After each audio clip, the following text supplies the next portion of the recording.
Hey, yo, that joint rocks. I don't care what nobody say, yo. That joint rocks. Yo. That joint rocks. I don't care. Y'all saw it. Y'all heard it. Y'all heard it. Welcome back to Thursday Night Live with those two sisters. We in this joint. Okay. So today, as usual, we have a whole lot. There's so much stuff going on. All right. So I don't know how much we're going to get to cover tonight, but we're going to try to fit in as much as we can because we got a lot to say about a lot of the crap that's going on. Guys, it's too much. It is. But we got some good stuff in there too. So it's too much happening. It's too much happening all at once, which it's neither here nor there, but both here and there. Me and James, we said that we be like, yo. Anyway, like Austin Powers. It's a lot of stuff. Yes, it's a lot of stuff happening. So much that it's like almost scary to think like, what's gonna happen next week? You know what I mean? Because it's like it's only April. But okay. I do appreciate these Thursdays. So I just be looking forward to these so hard. Like when I realized that, like, oh, we're gonna film, like we're gonna go live. I just be so excited. It's like part of it is like the timing in the week. It's like, oh, tomorrow's Friday. I'm about to talk to my sister. You know what I'm saying? We're about to talk about everything. Like, isn't it so good? So delicious. It's so okay. Good. So listen, let me ask you, how was your week? My week was good. I had something crazy happen today. Well, it wasn't really nothing crazy. It was a car accident that I witnessed today. But other than that, everything, this week has been awesome and amazing. I've had like moments where I've like had like aha moments this week. So I love those moments or whatever. So yeah, my week was good. How was your week? Oh, my week was enlightening. I'm learning a lot of things. Enlightening. Here's why I say that. I'm learning a lot of things. Like I'm solidifying things that were always there. It was like, now I'll take you on as a fact. You're right. Like it's like the atmosphere was harmonizing the entire time. Like, this is the truth. And then I finally was like, aha. This is what's happening. Now I accept it. So it's so funny because me and James, I'm going to give one of his little isms because we call them isms. When you listen to somebody and they have these little things that they say and you identify that with their personality, like whether it be somebody that like on a YouTube channel or on the radio or somewhere where you recognize their voice and it's like they do this thing or say this thing that they always say. It's like an ism. So James has these isms and it's just James isms. And sometimes he says things that like really resonate. And one of the things he's talking about is accountability. And one of the things he was like, is like when you accept that everything that has happened, you have control over changing. Like it's like you have control over taking the next steps, right? But he said when you accept it, because I asked him to give me his definition of it. So it's like accountability, and I know this is not how it's structured, but it's just like what he said was that when you accept that everything that's happened is your circumstance, is up to you, like it's your responsibility to do something with it. That I feel like it's two different things because one thing is you accept it, but one thing is like that's the reality anyway. So whether you accept it or not, that is the truth. Whatever you've done or whatever, however it's come to be, you have the power to be like, oh, I can do something different. But that's accountability. But the act part is the acceptance. Like, okay, now I accept that. So whether it's true or not, you were always in control of like what your next move was. Not even to say that like you were responsible or you were okay or accepted the things that happened to you, but it's like accountability is saying this is what happens, this is what I can do in moving on.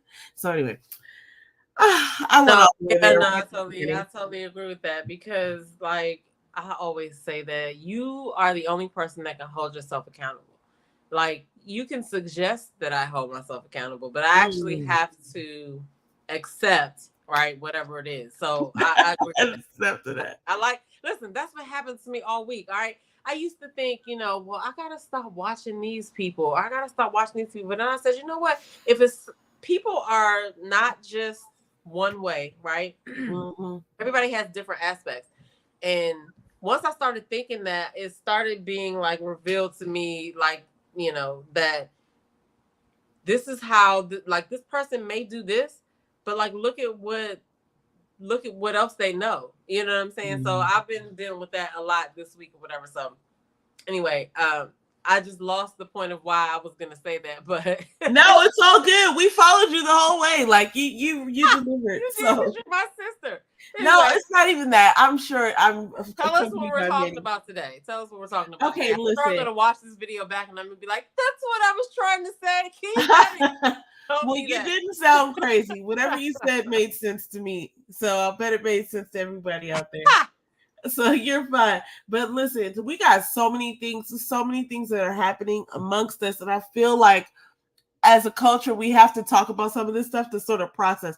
That's kind of how I see us, to be honest with you. I feel like things are happening to everyone. You know what I'm saying? Oh, the eclipse happened on Monday, and then other things have happened since then. And O.J. Simpson dies today, and it's just like, wow, there's all these things that we're all sort of like experiencing and witnessing. But I feel like we're processors.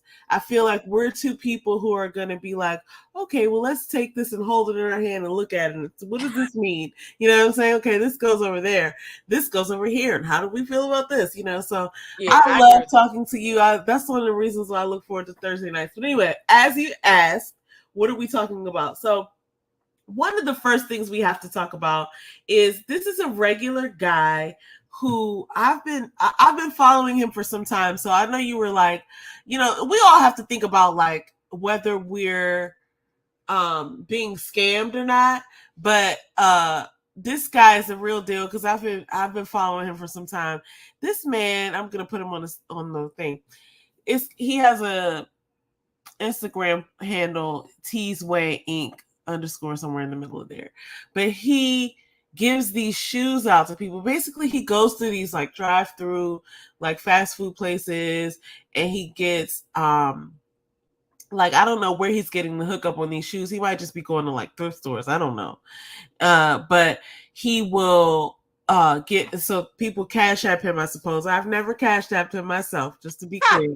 But you can Venmo or PayPal him. But I've watched him for several months, like maybe longer. He goes and he pulls up and he knows where people are who may be homeless, and he'll give them shoes. He'll be asking them like, what size shoe do you wear? It'll be like size 10 or size 11 or size 12 or whatever. He'll be like, okay, I got a size. So I guess he goes and he buys shoes, and then he just like hands them off. Like he probably buys like a certain category. Like I'll buy a bunch of size 8s through size 12s, and somebody will need these. But he just goes and blesses people. He'll go up to like a fast food restaurant and be like, I need 15 burgers, 15 orders of fries and 15 apple pies. He'll just order that and it'll be like $75. He'll pay it, and then he'll go and he'll see somebody and be like, hey, I got some food for you. Hey, what size shoe you wear? And they'd be like, oh, bet. So I've been watching this guy for a while, and this is dope. It's like, people, here's what's funny. I'll bet people, because like now that I'm saying it out loud, it's like, why have I never cash apped him? I don't really know why, but somebody is. But here's my thing. When people like ask like what they can do for their community, or they don't have an idea, or they don't have a talent, and they don't know where to start, it's like, you could start here. This is a perfectly amazing channel. Like, I don't know this young man. I follow him because I saw him doing this online.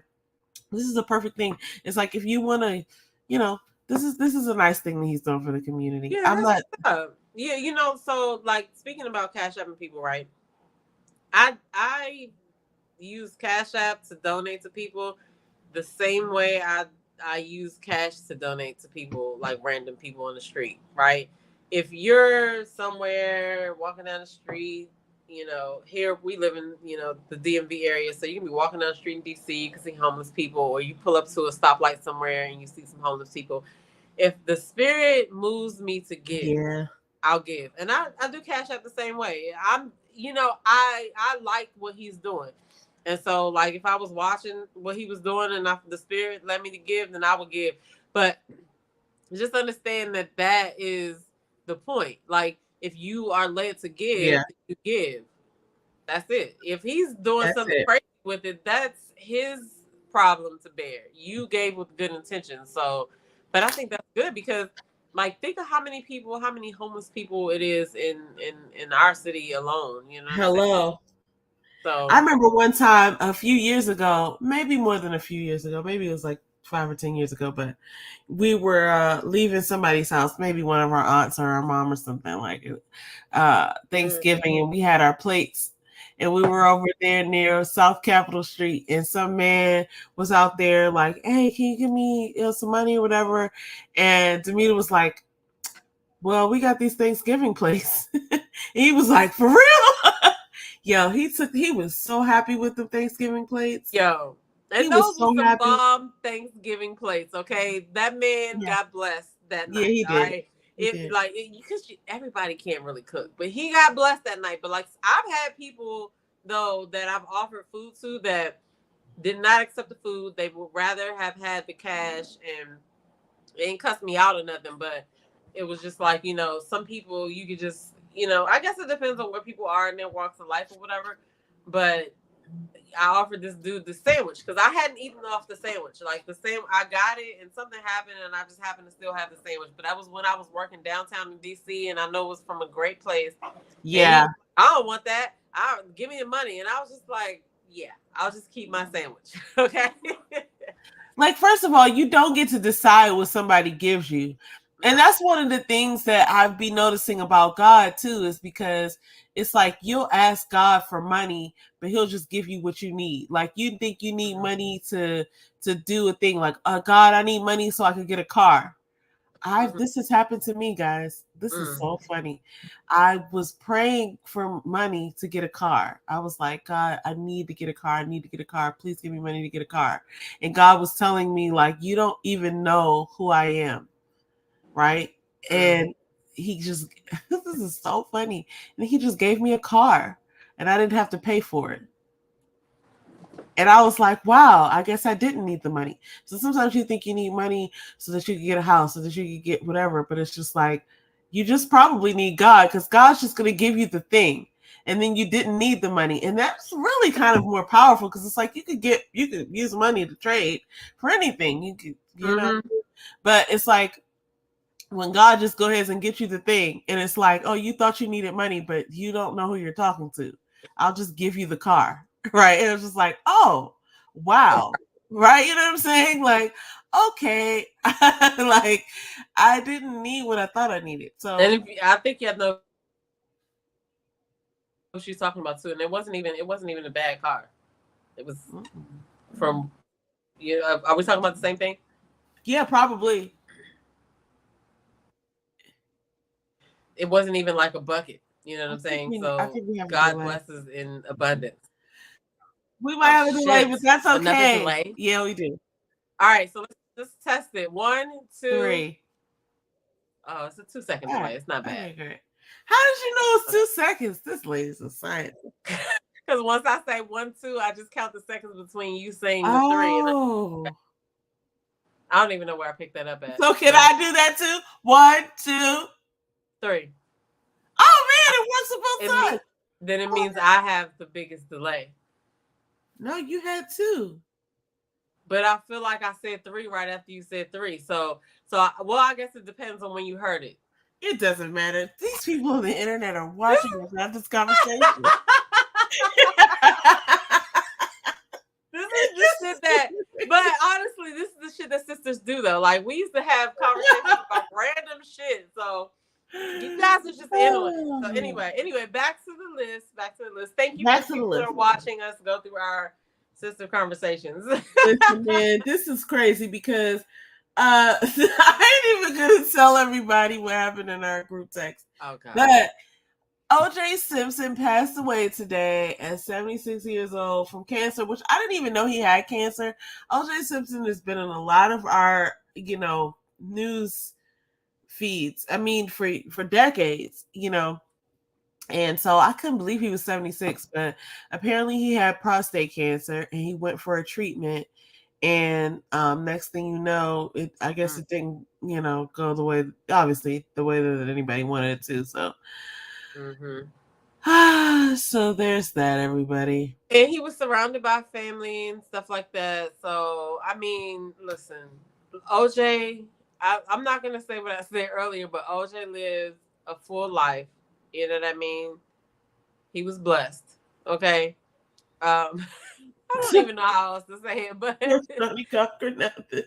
R.I.P. Blessings to the family and all of that. I didn't know he had cancer though. I didn't know that, but I didn't follow him like that. So listen, everybody. Oh, look, somebody done put the daggone Bronco chase up there. Yo, let's talk about that. The internet is so mean. Hold up. Wait, I didn't even see that. Now, because somebody put the Bronco chase on there, I remember that. Do you remember that? Yes, I do. I know exactly where we were. I know I was in high school. I know exactly where we were living. I remember where the TV was placed in the room. Is one of those old TVs. It was sitting on the floor, right? Like the little brown thing. You remember that?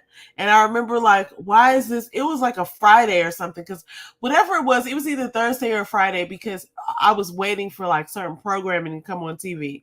And I was like, what? Who cares that this man is driving this car? Like, we need to be watching the shows that were programmed. You know what I mean? What's going on? And I just remember like it was a big deal to the adults. But yeah, I remember watching that, Joan. I remember where we lived at. That shit was crazy. But listen. I don't want to make any light of it because I feel like there's a bunch of people on the internet that are gonna make those jokes, right? Sure. But I'm not gonna be one of those that do it. But I'm not gonna be one. I'm gonna refrain from doing it. I'm just gonna laugh at them in my head though, because I've heard, like, I know your mind. I can hear the buzz of your mind. I can hear the little jokes buzzing around in your mind. So I'm laughing. And they're all listen, like concert. He lived a full life. He lived a full life. He's gone through a lot of things, and a lot of people around him have gone through a lot of things. And it's like he lived 7 or 9 lives. You know what I mean? Like he's done enough here. Yeah. So, bless Let's his go soul. on to the next topic before I'm forced to say the next comment that is like trying to get out. I don't even want to say it. R.I.P. Let's move on to some good news. So Pinky Cole, who we all know from the business called Slutty Vegan, is opening up her 14th. Oh man, I wish this were bigger, but I think it's her story. So she's opening her 14th location of what is it called? Slutty Vegan, obviously. But I don't know if it's her 14th location of Slutty Vegan. It's her 14th location, like physical brick and mortar location, but she has started with a food truck. I love her aesthetic on her page. With the food truck in 2018, which means that it took her 6 years. And I can't even list all of her accolades here because when I had my show on Relationship Entertainment Television, shout out to Relationship Entertainment Television. Y'all make sure y'all go over there and support them and watch Millionaire Man Cave and all of the other melanated people over there that are giving y'all content. But when I had my show on Relationship Entertainment Television, I used to talk about her all the time when I talked about Entrepreneur of the Week. Because she's always elevating and doing something. She was in Time 100. She was, she's done so much or whatever. But to open up her, oh God, can you stop being ghetto? To open up her 14th location, right?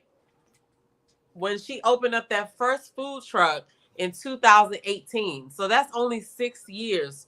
And, then, I don't know, those of you that follow her know that she is, I think they're married now. She's married to the guy that owns Dave's Cheesesteak. So they both own restaurants.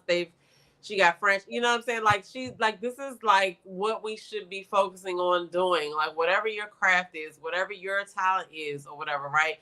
Like focus on that because it only took her 6 years to do that. Some people can't clean up their credit in 6 years. So shout out to her. Also, I don't know if she's filled this position yet, but about 3 or 4 days ago, she was looking for an executive assistant. All right. So anybody out there I think both of us come from the executive admin world. Okay. anybody out there that is an executive assistant that has exceptional, extraordinary admin skills, because you're gonna need to go to her with like you're gonna have to actually be working. Um, she was looking for an executive assistant, so I definitely recommend checking out her Instagram to see if she's still is she to see if she's still taking applications or whatever. But shout out to her because like these are the things that we need to be able to see and look at and know that they exist. So, while we're doing all of our businesses or whatever, you might not have a vegan concept or whatever, but you might have something that you can follow in her footsteps in or whatever. Because hey, she doing it. So props to her. I just wanted to bring that up. Absolutely. That was perfect because I'm looking at this picture of her right here, and now she has like at least two more children or two children. Mm-hmm. But she looks so fit right here. I was just thinking about that, like, man, I know that I'm on my workout journey, and I was like, she looks so good in this picture, but she always looks good. But it's so amazing to see how what she's done with her business. And I feel like she's an example of what can happen when you just decide I'm just gonna go hard. And everybody, I'm just gonna learn everything on the long way, and you're just gonna see this happen. I feel like that's what she did, and I love her message. I love the way she thinks. I love it all. I love that she's winning right now, and shout out to her. Shout out to her whole family for real. But absolutely. Because also, let me just piggyback too, because I feel you on that, because it's like, one, I think she's from Baltimore. I think so too. So that's kind of close to home, right? That's one. And two, she has the heart to help. She wants to help other businesses. She's had collabs with the Lip Bar, which is also a Black-owned business. They had a collaboration that they did. She's collaborated with a bunch of other businesses, but she's like, in different locations, she's able to bring in, like, maybe a person has a vegan option of like desserts, right? Then so my point is, like, if you are an entrepreneur and you have a product that you might be able to mesh with somebody else, like collaborate with somebody else to get your product out there and stuff like that. Like, she's very open to stuff like that, but you do have to be on point. Don't come with no bullshit. But like, I remember when she does these like American sessions and stuff. She does a bunch of different things, but she had a situation where people were sending her their clothing and apparel, right? We got a lot of people who are entrepreneurs, Black entrepreneurs, that have clothing lines, they have makeup lines, they have all types of brands and stuff like that. The way to get those out there is to send them to other Black brands, right? And she's very open to doing that or whatever. And I remember her showing when she went to the post office to pick up everything, and she opened up her truck. Her truck was filled to the brim with Black brands of clothing that people wanted her to wear on her tour of wherever she was going at that time or whatever. So definitely make sure that you're following Slutty Vegan, especially if you're an entrepreneur, because you never know when it's going to be opportunity. She hired her social media person off of social media. And the way that she hired her, well, this is the last one that I know of, is she put out the call for it, and the person who actually got picked was doing free, like, social media stuff for her. Like, she was doing it as if she had the job, and that's how she got noticed.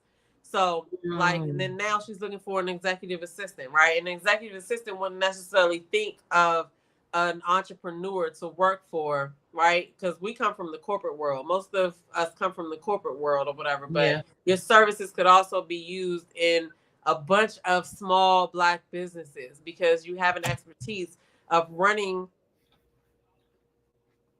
that arena in the corporate world, of running so, whatever it is that always you look out for ran. stuff like this. We've Right, been obviously toying around. she is the top. We've been toying around for a couple of years with some ideas about products, and I'm just listening to you right now, and I'm like, we need to have another conversation about some things. Anyway, some things that we both know that could be lucrative. But anyway, yeah, Pinky Cole, and just to confirm, she is from Baltimore. I looked that up. She's definitely from Baltimore, Maryland, and I think it says she was 36. Is she 36? I didn't know she was. I'm just so grateful for people That's what's She's up. 36 years old. She was born in 1987, Baltimore, Maryland. She's written that book that I think I just put up called "Eat Plants, Bitch" or something like that. She has 91 vegan recipes that will blow your meat loving mind. So, listen, she's done a lot for herself and for for her business and for the community. I'm so grateful to see her as an example, and I look forward to seeing whatever her and her family have to come, because like you said in one of those posts we just looked at, you could see that like he had liked it, but like here it is. So this post right here where I think this was 2 weeks ago, D Hayes, that's her husband. He Yeah. has the Big Dave's cheesesteaks. Yep. And isn't it interesting that she has the whole vegan junk food thing down and Yeah. cheesesteak side? I think that's just so I funny. think that's dope. It's Like ironic though, but the crazy thing is, like people are diversify your bonds, everybody. Diversify.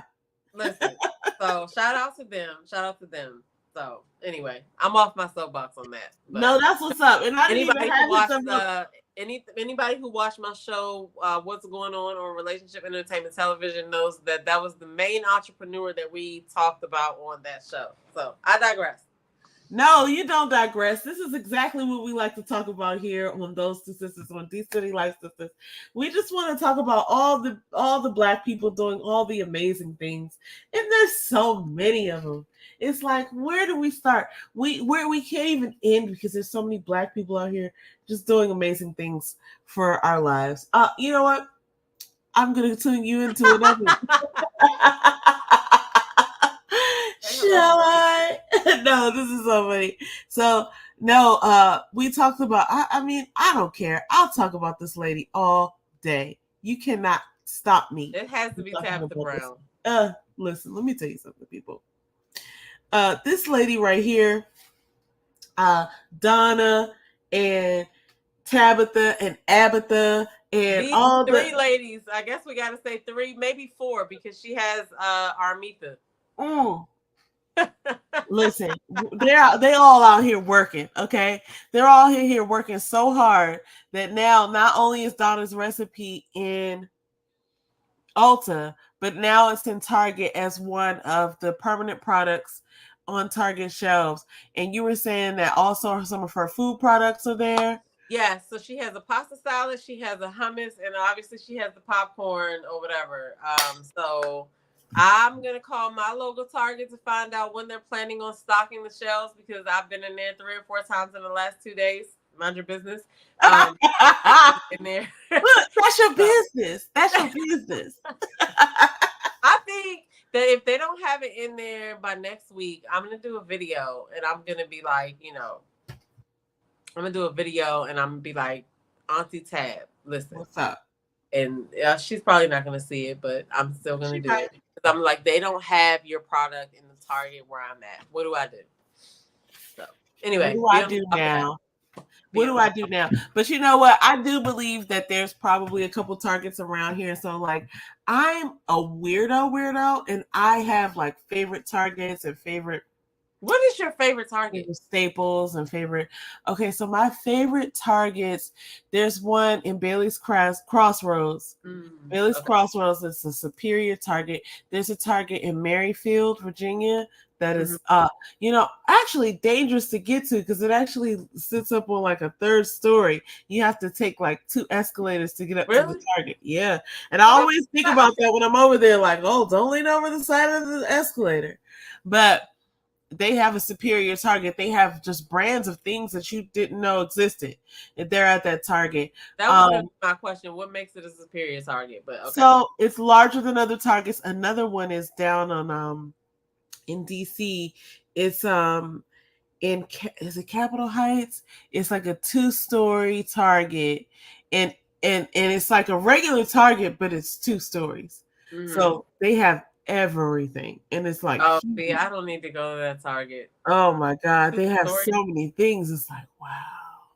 But like, whenever you see a Target like this one in the back where the shelves look expensive, because those shelves, okay, look. Yeah, I don't recall seeing those. Those shelves be like. Well, I lie.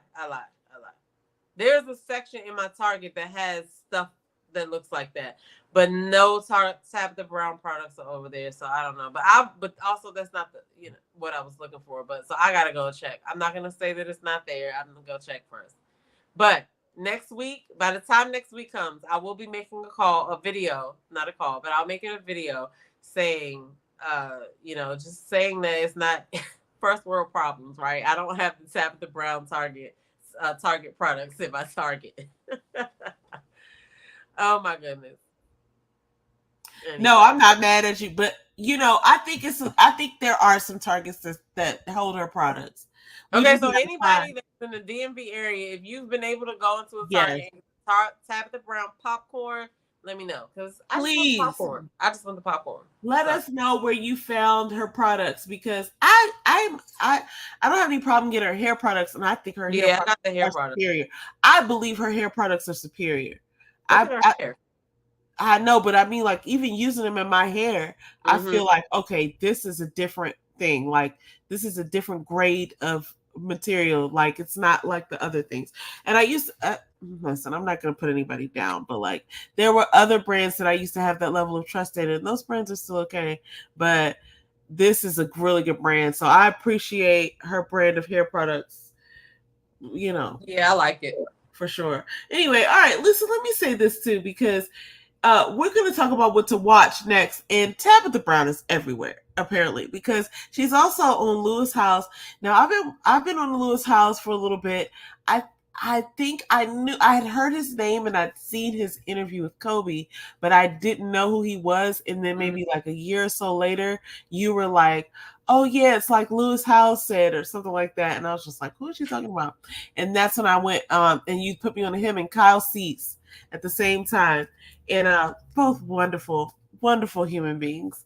I mean, who provide value in my life. It's like, there are people who exist and their whole goal is to be like, I want to be better. I want to add something to the atmosphere. And they do. And it's like wonderful to like discover them. It's like, oh, thank you.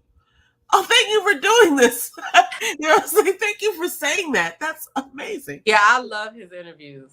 Yes. So, but for him to interview Tabitha Brown, especially just for Black women,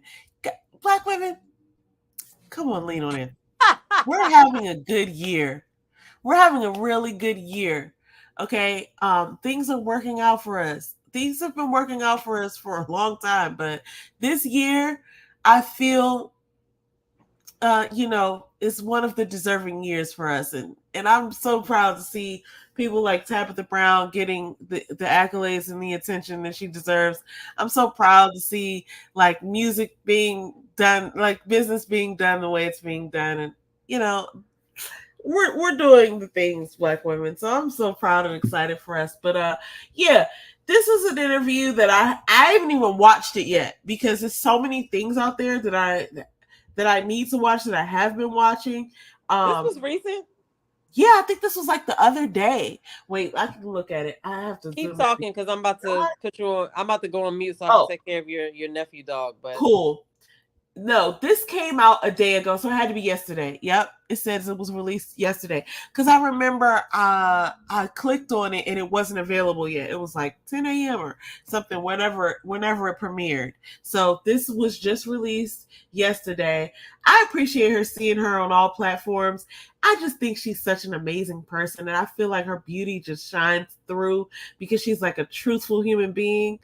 I just love me some Tabitha Brown, y'all.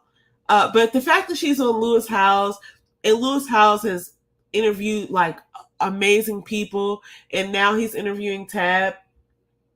To me, it's a celebration for me, because it's like he's interviewing her as he should, because she is a wise, beautiful, nurturing Black woman, and she has. Didn't he interview Jada Pinkett too? I don't know. I never saw that one. I feel like he interviewed Jada Pinkett too. He's been interviewed a lot. He interviewed Shands as well. Really? Lewis House did? That's awesome. No, I'm lying. Wow. That's Sean Cannell interviewed him though. Oh yes, they did it back and forth. That was dope. Actually, there's a Sean Cannell interview recently. I gotta send it to you because it was really good. But anyway, there's a couple of them. Sean Cannell's doing his thing. Shout out to Sean Cannell. I know he's not a black man, and we like to typically we like to highlight. Hey, Gwendolyn. Typically we like to highlight black people and, you know, people of color just doing their things. But, you know, shout out to Sean Cannell and Think Media, because he is seriously doing the Lord's work, and I really do appreciate him for his offerings as well.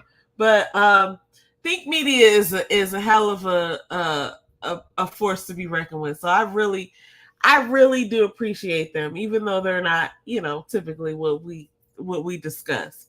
But yeah, I can appreciate that. So anyway, okay, but like, let's move on to the next thing that's also relevant, because we're talking about what to watch.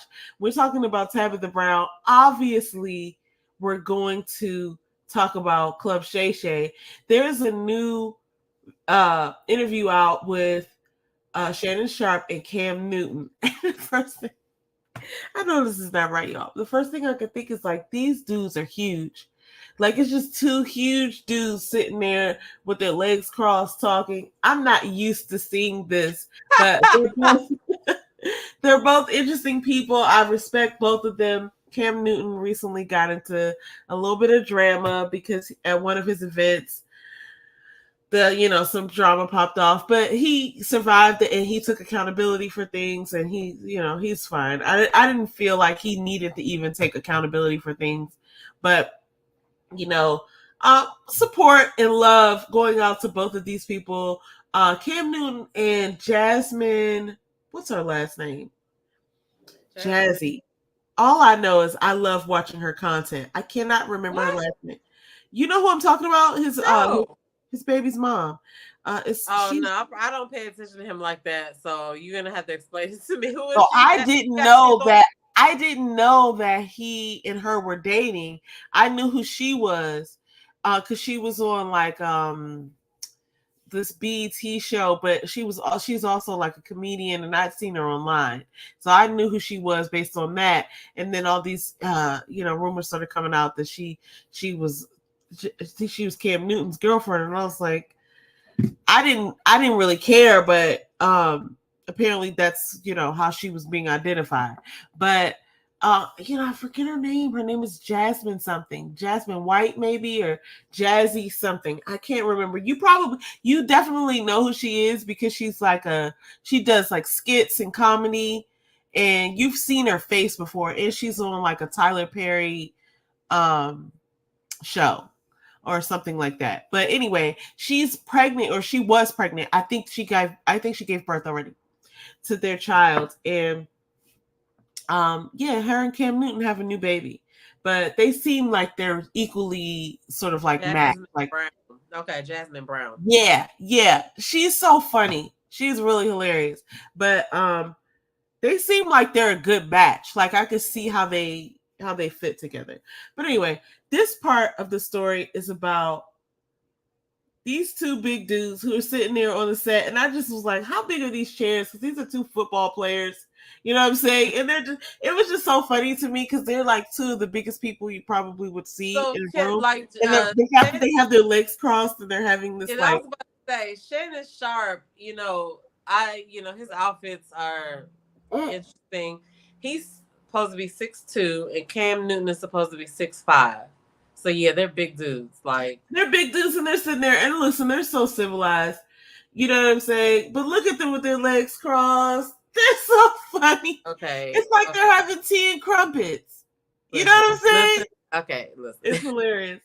I shout out to both of them, though. This is not shade, because we love them both. No, I have shade. I'm bringing shade. Oh, God. Shannon knows that his pants are way too high. Okay. Oh.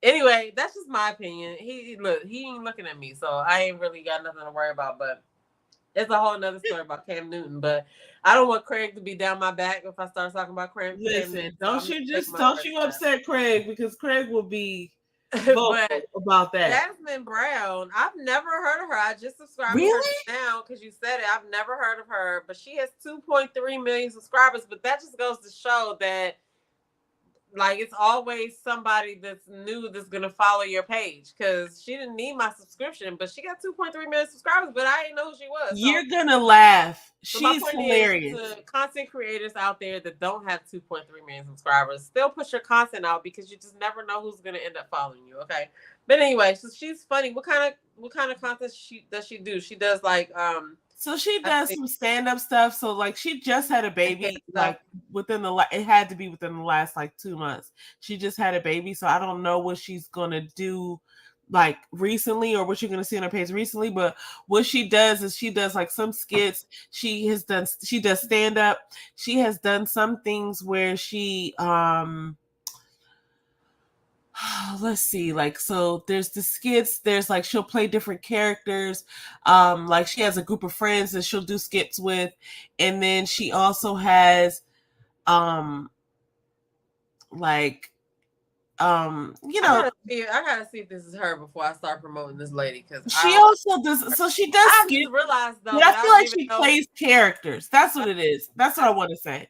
It's not just skits. It's like she'll have a character and she'll have that character show up in different settings, right? And so she's like funny like that, where it's just like, oh, you know, she doesn't care. Like she'll just show up as this character and be talking like that person.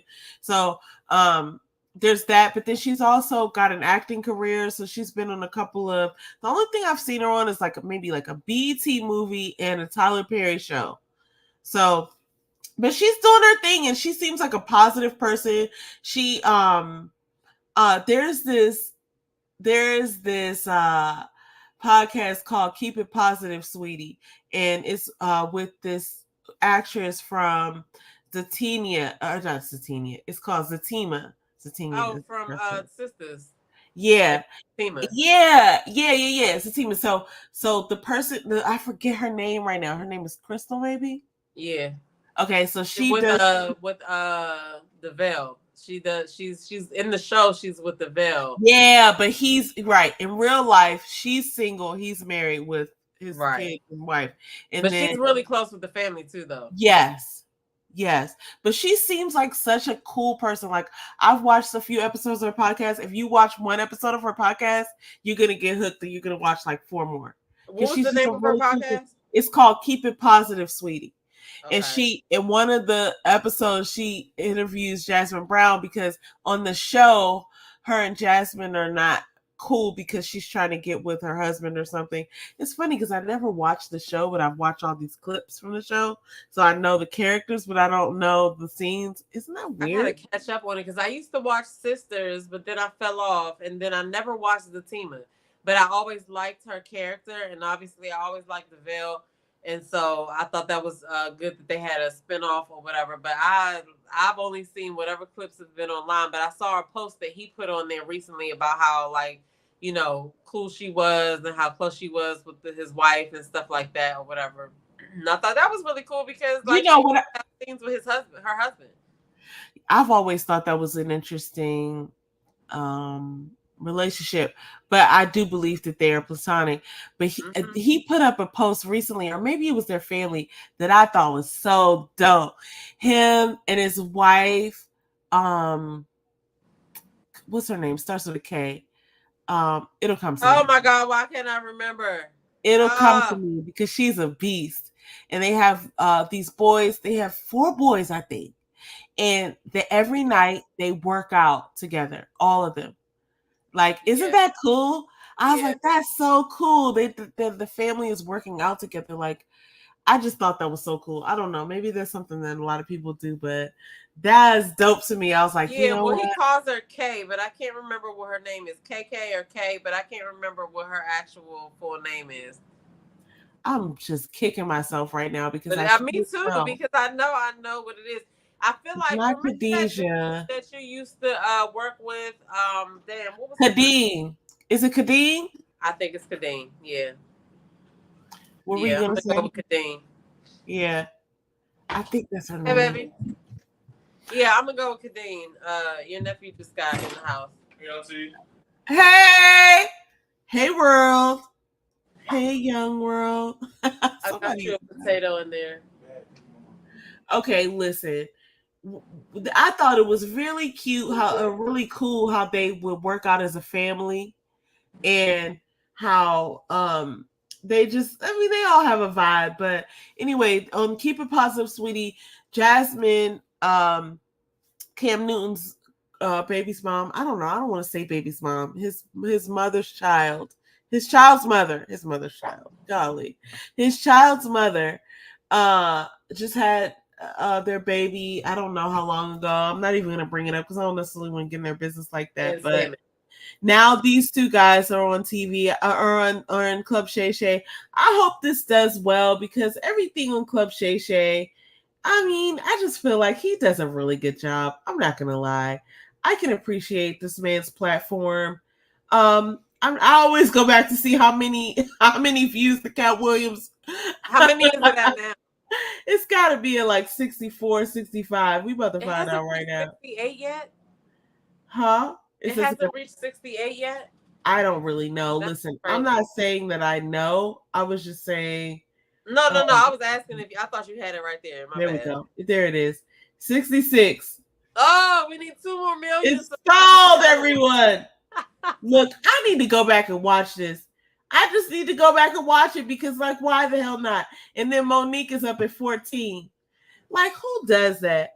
And Steve Harvey's up to 11. Back when Cat Williams came out on January 4th, I think Steve Harvey was at 9. And then Monique came out and she was at 12. So she was always ahead of him, even though, his was first. That was almost a year ago. See, but the whole thing is that there was that Elon Musk one with Joe Rogan that everybody was trying to say that was like the top video with the top views, like the top interview or whatever. And so that Club Shay Shay, Cat Williams Jones catching that. I don't even think Joe Rogan's episode with Cat Williams is even touching that. No, it's not. I don't know if we ever talked about that. Let's talk about it now. Yeah, I don't remember. I didn't watch it yet though. So okay. But I just know it wasn't getting as much like discussion as the Cat. I mean the 17 million views. 17? 17 million views. Okay, that's still respectable. Sure. Yeah. I'm not gonna play it. I'll tell you this though. No, play it. It was a good conversation. However, most of the conversation was Cat being educational to Joe. And there were these things, there's these things that are funny that happen in conversations where you're not sure if a person is being funny or cheeky or whatever, like, oh, you're being cute or you're being serious. And Cat Williams is a master communicator. I think he handled some of those points in that interview very well. But honestly, it's a 3-hour interview, and most of it is Cat Williams educating the people on the panel, or whatever, not panel, but people that are producing the show, including Joe Rogan. There were several times where I felt like Cat was just trying to be polite, but he was fielding, and I don't say inappropriate because they're both comedians, but like he was fielding not necessarily energy, but like words. He was fielding words in a way where it's just like, okay, that's insulting. So where the one where he sat down was Shannon Sharp, it was kind of like, to me, it was like a stand-up, because the way that he was just going through stuff, it kind of felt like it could have been his own stand-up or whatever. And that was 2 hours and 46 minutes. And it was interesting all the way through. So was that one interesting all the way through? Okay. Or you watched it because on the sure. Cat Williams? Okay. I watched it on the straight to Cat Williams. I'm not going to lie. Thank you very much. Right, listen, that helps me know. Thank you very much. Thank you very much for framing it that way, because I didn't think about it, but you're right. That lets me know how to go into it. That's the reason why I watched it. And it's funny because I think Cat Williams on Club Shay Shay felt like safe. I think he felt like, oh, I could be myself. I can be funny. I can be quirky. I can be, like whatever. Like I could tell a joke. I can laugh. There were so many moments we got from that one. Like literally, I'm going to go back and watch it gleefully, because it's like Shannon Sharp has us all in a chokehold. Like 3 hours just goes by. You know what I'm saying? It's I think that you have a point though, because when you're more comfortable, you're able to just kind of flow. You know what I mean? And to be honest, like you're around your brother, like kind of, you know what I'm saying? So it's gonna be it's gonna be different jokes that are gonna inside jokes that you can say, talk about, and you just say different things. So, but that was something that I feel like was aspiring to because he mentioned it, and so it was just amazing that it actually happened for him or whatever because he made a tour, but I mean he did a little tour or whatever as far as the interviews were concerned, but people were talking about that and throwing that around, and he ended up on there. So like shout out to him because 17 million is still nothing to sneeze at as far as views, right? Even if it was a million, but yeah, so that's what's up. Okay. Yeah, Okay. but honestly, I gotta watch it. he didn't. I'm gonna switch it to this one because this one was the good one. Listen, when he was on Joe Rogan, he was choosing his words. You mean with Cat, he's very intelligent, so you can't necessarily tell, but like he was choosing his words wisely. He was educating heavily. It was like a damn Bill Nye the Science Guy episode. And it was funny though, because he was like, "Oh, is that what you think now? Is that what you say?" Right? And it was like funny. He's like, here's this one part where Joe Rogan asked, like, why do black people like menthol cigarettes or something like that? And Cat Williams was just like, it's just like he seemed like he was so exhausted. He was like, I'm gonna paraphrase here, so hopefully I don't mess it up. But he was like, that's what a racist question. He was like, and I know you're not racist, but here we are, right? He's like, neither of us are racist, so go figure. Like, how did we get here? And it's like he's so smart beyond his, like, and here we're seeing Cat and Shannon like goofing off. Like we're seeing a real moment between two black men who respect one another, and they're making jokes and poking fun at each other, and they're having a good time. And this is a level of intimacy that we might not have captured on camera if not for the setting that was set by Shannon Sharp and his team. I'm so grateful for this even today. Like as I watch this is such a work of art. It's like obviously it's an interview, but it's like two dudes just having a conversation. And I love to see the dynamic in like the way that they played off of each other. And it's just such an amazing. It was not what we saw on the Rogan Experience. All right, but I'm gonna still watch it. But I'm glad you told me that I need to go in with on the strip of I'm just trying to see what I'm watching because Cat is on there. But I did want to talk about the fact that I saw a video with Ice Cube talking about he was ready to talk about stuff. He wants to do interviews, so he's supposed to be doing interviews this summer. And so I wanted to see what he has to talk about because, he's done videos in the past saying that he wasn't in Illuminati or anything like that. So, like, what does he want to talk about? Like, why all of a sudden did he want to do interviews now? So I feel like those would be good interviews. I feel like if he went on Club Shay Shay, that would be good. What you think? I think you're right, spot on. I feel like the fact that Ice Cube now wants to do interviews means that listen, I feel like okay, this is something we haven't talked about, but let's just talk about this. I feel like people are finding their value these days. I feel like people are realizing like, oh, I have a story or I am the product, like I am the brand, like I could just come out and be myself and say these things, like say what I really feel and that's the product. Like that's what people want. I feel like it's just a common realization and I have so much to say about like music and things, but like one of the things we're going to get to is like people are starting to go on tour and I felt like this for at least the past like 4 years where it's like hip hop in the late 80s and 90s was so profound and I think people were trying to find their voice and it's the same thing that black people were going through with comedy and with fashion and with other things, but just like sort of the collective it was such a magical time and I feel like some people who were emerging at that time are now just resurfacing and I'm just so excited to see what they have to offer. That's what I mean. Yeah, and it's a little bit tricky too because this year so far has been so exposing, right? For our celebrities and stuff like that or whatever.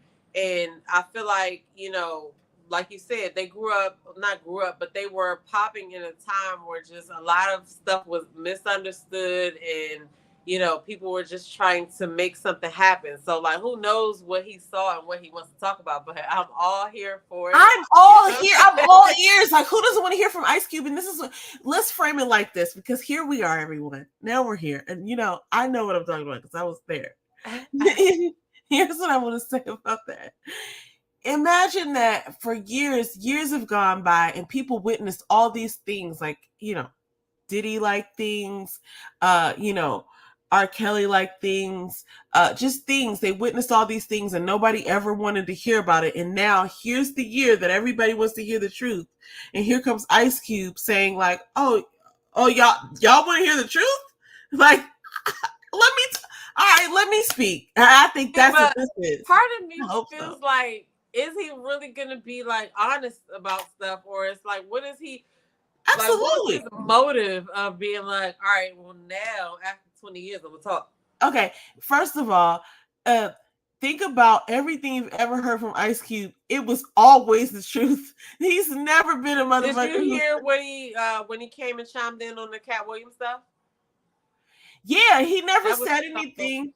It was so funny because he confirms the stuff that Cat Williams said or whatever, and he just kind of like, I don't know. It's just the way that Ice Cube talks. So I'll be there front and center for his interviews because, yeah, I'm there for that. I'm there. I agree. And it's like, it is the way he talks, because that's what made me come to this point. Because I was like, I think he's finally realizing like, oh, y'all just want to hear like what happened? I can tell you. No telling what he saw. Oh my God. It's no telling what he saw. Like, think about who he was in all these different pockets. It's like he was a gangster rapper. So it was like, clearly, okay, when we saw Boys in the Hood, it's like, I do really think he was a part of that life. And then he became a rapper, and it's like, cool. And now he's like, oh, I have a movie. And he starts working with John Singleton. And then he goes on to create a whole nother career. Then he establishes a basketball association. Like, he just has so much wisdom with him. And I just feel like, yeah, I want to hear what you have to say, Ice Cube. What are you talking about? Please. Listen, I was waiting for that. Like, tell me more. Came out, I was waiting for that because, yeah. Yeah, we need to hear that. We definitely did. Okay, look, so we're going to try to move along because we've already been here for almost an hour. I can't even believe sometimes that we be on as long as we have. But okay, all right, I'm going to try not to I'm going to try not to waste too much time. But here, while we're on the subject of comedians, D.L. Hughley and Don Lemon have a really, intimate moment, as far as not intimate like that, but like, a really open and honest moment. I really appreciated this moment because this is, Don Lemon getting his flowers from D.L. Hughley. Apparently they weren't always, or they're not necessarily like friends or whatever, but D.L. Hughley is telling Don Lemon, like, the way I saw you handle what you went through over the past bit of time, like, I have respect for you and I see you and I appreciate and respect you. And this was a really good moment. It brought Don Lemon to tears. And I thought that was really cool because it's like one black man giving another black man his flowers. So I just wanted to say something about that really quick. I did see that, and D.L. Hughley can be brash and harsh and stuff like that. So it is good to see him express like his admiration on to another brother. I appreciated that, right? And it just kind of goes to show you that people have multiple aspects of themselves, right? They might do stuff sometimes that we don't like, but it's not them as a whole in totality. So, like, because even just that act of him expressing that to Don probably gave Don something that he needed that he's not getting from the places that he probably felt like he should have gotten the recognition from or whatever. So stuff like this to me like needs to happen, and people need to stop canceling people over like, one aspect versus, others. But I saw that and I was like, yes, I'm all for that or whatever. Good job, DL. We're not gonna bring up nothing else that he said. This time we focus on him giving Don his flowers or whatever. So because I mean, like, the thing that I think made him get emotional was the fact that he probably never even seen that coming. You know what I mean? So yeah, he was just showing up for work that day. Yeah. Right. And so this is also something that, kind of shows everybody else that there are still good things that can happen to you out there, as far as like people giving you your accolades and giving you your flowers or whatever. So I thought that was cool. And DL, And I think he needed to do that to show a little softer side of him anyway, because he been out here banging in these streets. Okay. okay. And I think, that's an opportunity, just to kind of double down on what you were saying. It's an opportunity for all of us to see opportunities to lift somebody else up, because he could have just gone along with whatever they had planned as an interview and not said whatever he wanted to say or whatever was on his heart to say. And he really touched somebody. So sometimes you might be thinking like, oh, I want to say this to somebody, you know what I mean? And this was a good opportunity to just point that out. Like, okay, sometimes you feel like you should say something to somebody and you may think like they won't even care, but maybe they will. Maybe you'll move them to tears. Maybe it's just what they needed to hear. So I can appreciate this. Because honestly, we don't see a lot of Black men doing this for each other. And I really appreciated that. And to your point, we can't just throw people away. So like the things that happened with him and Monique, there's still some juries out. I still need answers from people on what's happening with Monique. Like, even though I don't fully 100% like, traceably agree with everything Monique says, I still want a few answers. I'm still curious about some things that she said. But that's not to say right, but that's not to say that D.L. Hughley is a throwaway. That's not to say that, even all the people that Cat Williams and people talked about, it's like nobody's getting thrown away. They're just being called to the carpet to be held accountable. Depending on the day, you never know how somebody might react to something or whatever. So I'm not saying that he doesn't say some questionable things, but this is just an example of the fact that people aren't one way, right? Yeah. Like, so we spend a lot of time canceling people off of one little judgment that we've made, oftentimes as if we are perfect, right? Yeah. Not we as in me and you, but like people be like, oh, he did this. Now there are some things where it's no question. We're gonna have to just kind of black you out if you cross those lines. But in the grand scheme of things, he's just an arrogant dude. You know what I'm saying? And so it doesn't mean that he doesn't do some good things sometimes. So I wanted to shine some light on that or whatever. So yes, that's what's up. So shout out to both of those men. Okay, now speaking of Black men, coming to terms with things, listen, that was my whatever weird segue. Jonathan Majors, I am glad to hear this actually, because I was worried that he was going to get sentenced to jail, and I was still worried. Megan right beside him. That's still Megan. And the look on her face just lets me know that they're not really in a relationship. Let's just say what we're here to say, guys. She's showing up to work. That's a I'm here for work face. Okay, that's a it's Thursday and I didn't call out face. Look at this. She's not impressed with him.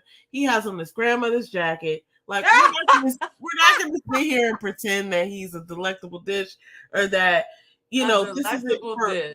Listen, this guy. Oh my God, his grandmother's this is a hired contract right here. I mean, we're not going to talk about this, but I am glad to hear that he is not going to jail today.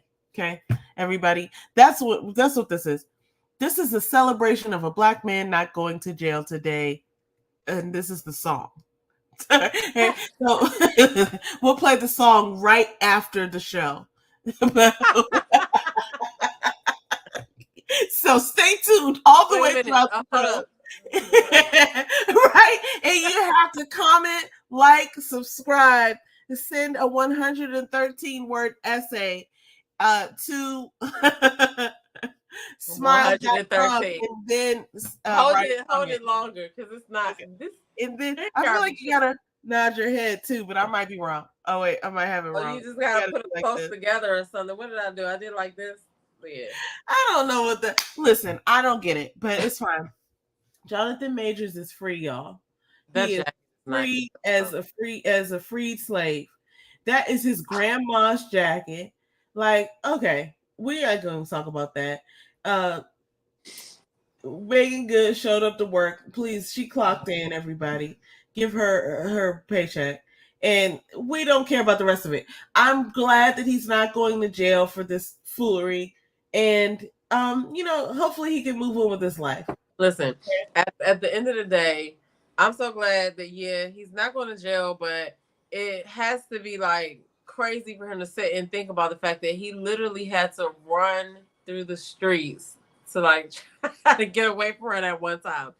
Like, I listen. A lot of people think that he's like civil rights fine. I think Kimberly Foster, is her name Kimberly Foster? She said that he's civil rights fine. I didn't know. I don't know what words to use to describe. What is that? I mean, I get it. I get it.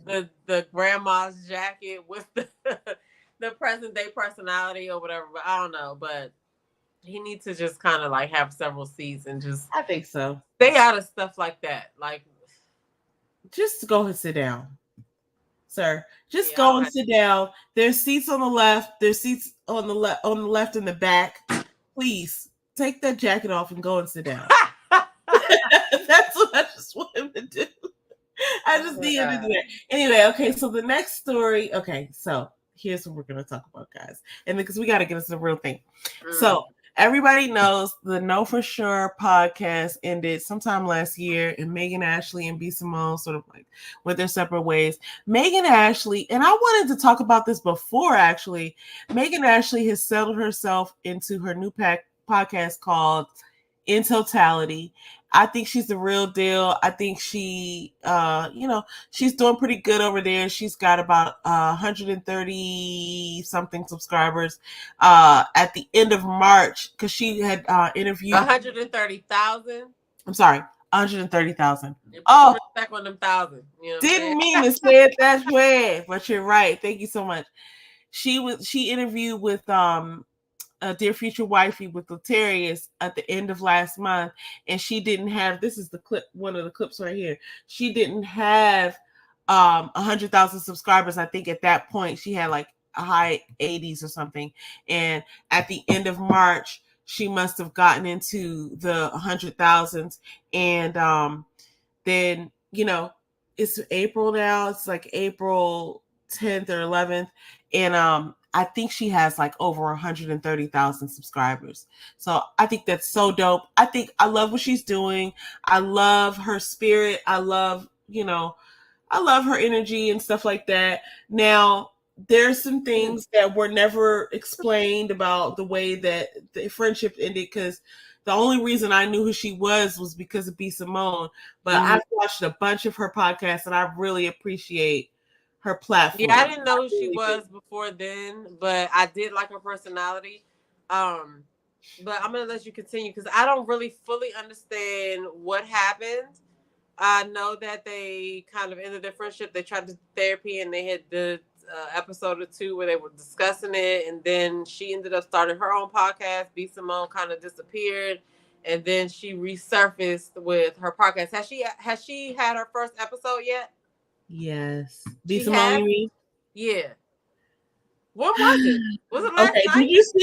Did you see the promo for it? I saw two different trailers. One of them was where she she came and sat down, and then she was like, "What's this chair doing here?" And then I saw another reel. This one, I think, where she had little different snippets. But I didn't. When did the first episode air? So it aired. I think it aired on the 8th, but I only watched it on like maybe the 9th or the 10th. Because I was like, I think I watched it on the 10th actually. I gotta watch. But so these are clips from like the first few episodes, but I only saw the first episode, and she's sort of like going through her story, and I fell asleep in the middle of one piece. But it's really interesting. It's really entertaining. I think it's gonna do well as long as she stays consistent, which she seems like a consistent person. I hope a world exists that we can, not me and you, but like people will support the both of them, because I feel like Megan Ashley is out here doing the Lord's work. I really do. And I can understand how people might be sort of, off put sometimes when people go into like topics like Megan Ashley does, but she's very approachable in the way that she, sort of breaks things down, and when she went on Dear Future Wifey, I felt like that was a really good interview, and I felt like it really showed sides of her that were just indicative of like who she is. I feel like I she gotta watch that too. I got like a list of shit that I have to watch. It's like 5 things on there right now. That's one of them. I feel like You people watched might it already? yeah, Okay. because I follow her. Like I felt all right. To be honest, when the Know for Sure podcast was on, I never watched an episode. I saw clips, and I loved the clips. And I You always never said watched the episode? Oh my I god, the never watched the episodes full were good. episode. Like, let me just say this. You always point out authenticity, right? Yeah, And I feel like that's what their podcast was. But we just didn't know what was going on in the background. You know what I mean? And then yeah, like it's always very like messy when two friends that have been friends for a long time kind of part ways because yeah, as a general rule, a person who's like a real friend is just gonna part ways and not like do anything crazy or messy or whatever. You know what I'm saying? So that's why I was like, I gotta watch her podcast. I gotta see what's going on because the trailers that came out to me kind of felt like they was like shady. And I don't take Megan like that. I take Megan as somebody who's really struggling with some issues and she trying to do what she's trying to do. You know what I'm saying? And so I don't know. I just thought it was tasteless, but at the same time, I don't really know their relationship either. So but I have to watch that. But really quick though, for those people that watch, I'm just gonna touch on this really quick. For those, because this made me think about it. For those people that watch Love and Marriage DC, okay, Sherelle Duncan. If y'all don't know who she is, they call her Sherella on the show, but her real name is Sherelle Duncan. But she has a podcast that is starting up now. She lost a lot of weight from the season that they're airing. really? Listen, the season that they're airing for Love and Marriage DC is from like decades ago. It seems like obviously it was from 2022. Sherelle lost so much weight since that season was aired. So she took a break from social media and now she is back on social media. If you follow her on Instagram, her name is I am Sherelle Duncan, I believe, on Instagram. But she has a podcast now called I Don't Know Who This Is For podcast, and she also has an Instagram page or whatever. And she's gonna be, to me, it reminds me of being as authentic as how B Simone and Megan Ashley was trying to be. She doesn't have like a permanent co-host or nothing like that. But one of the episodes that I saw clips for was a person who was a friend of hers for like over 20 years.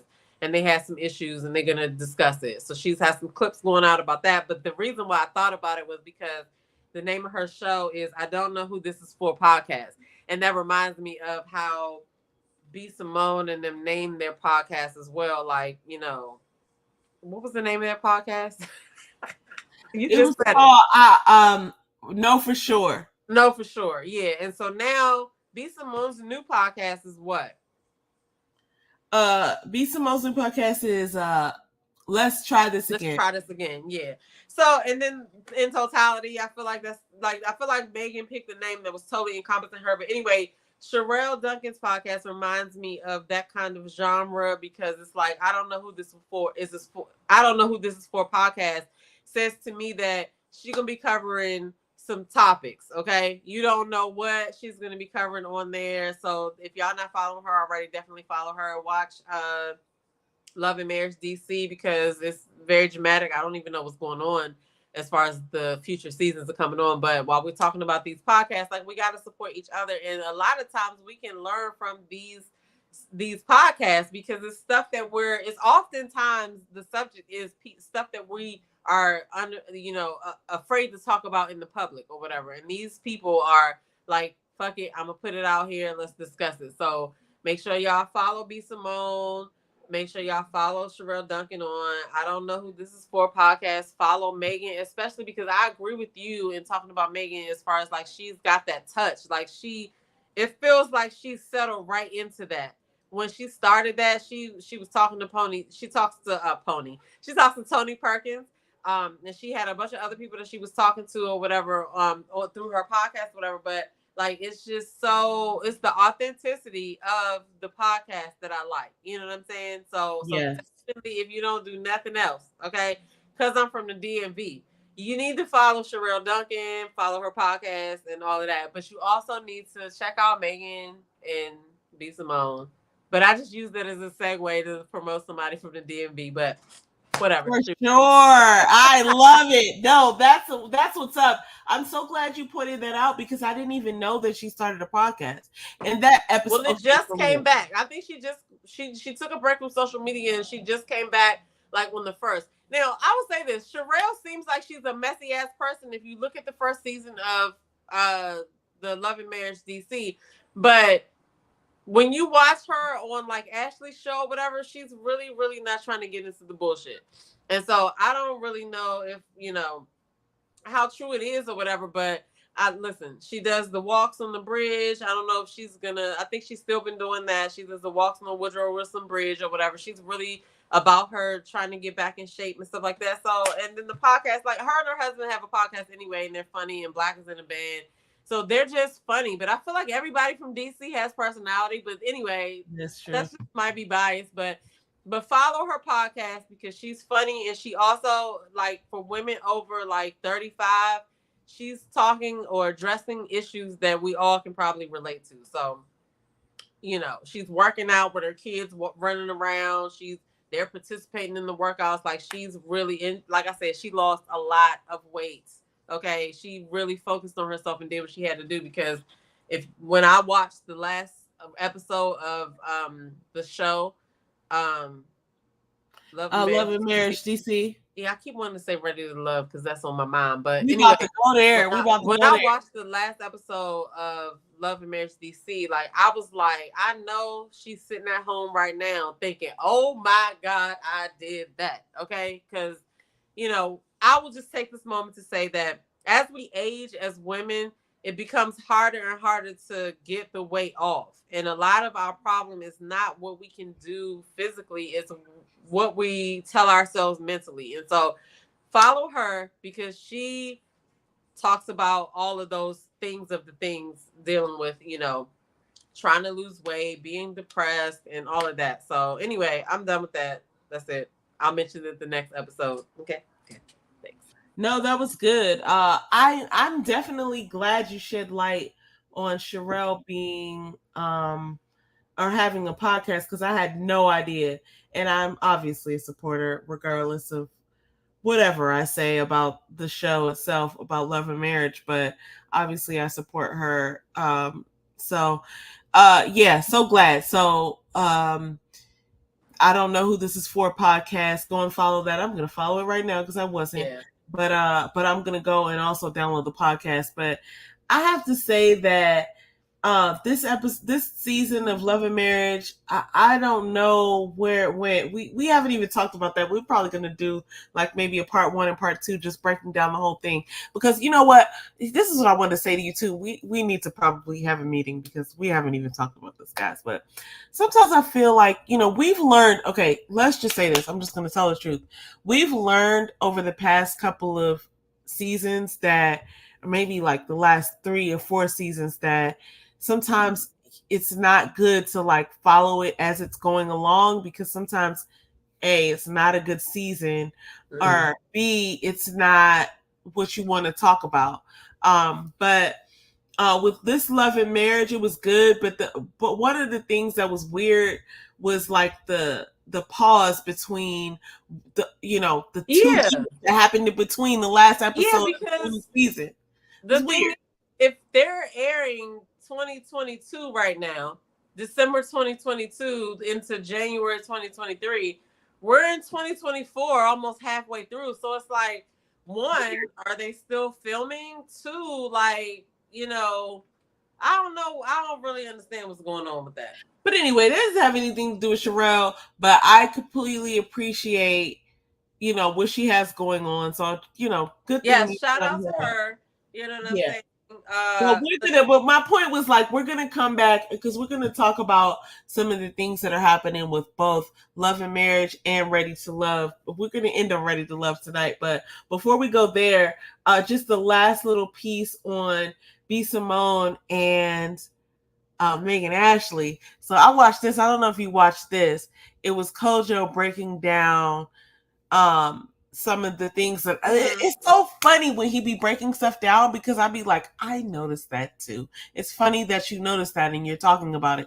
And this is what I love about him and about this community is that we're going to break down and process things. And so it's not always about like consuming content and just like letting it hit you and going about your day. It's like, aha, did you see that?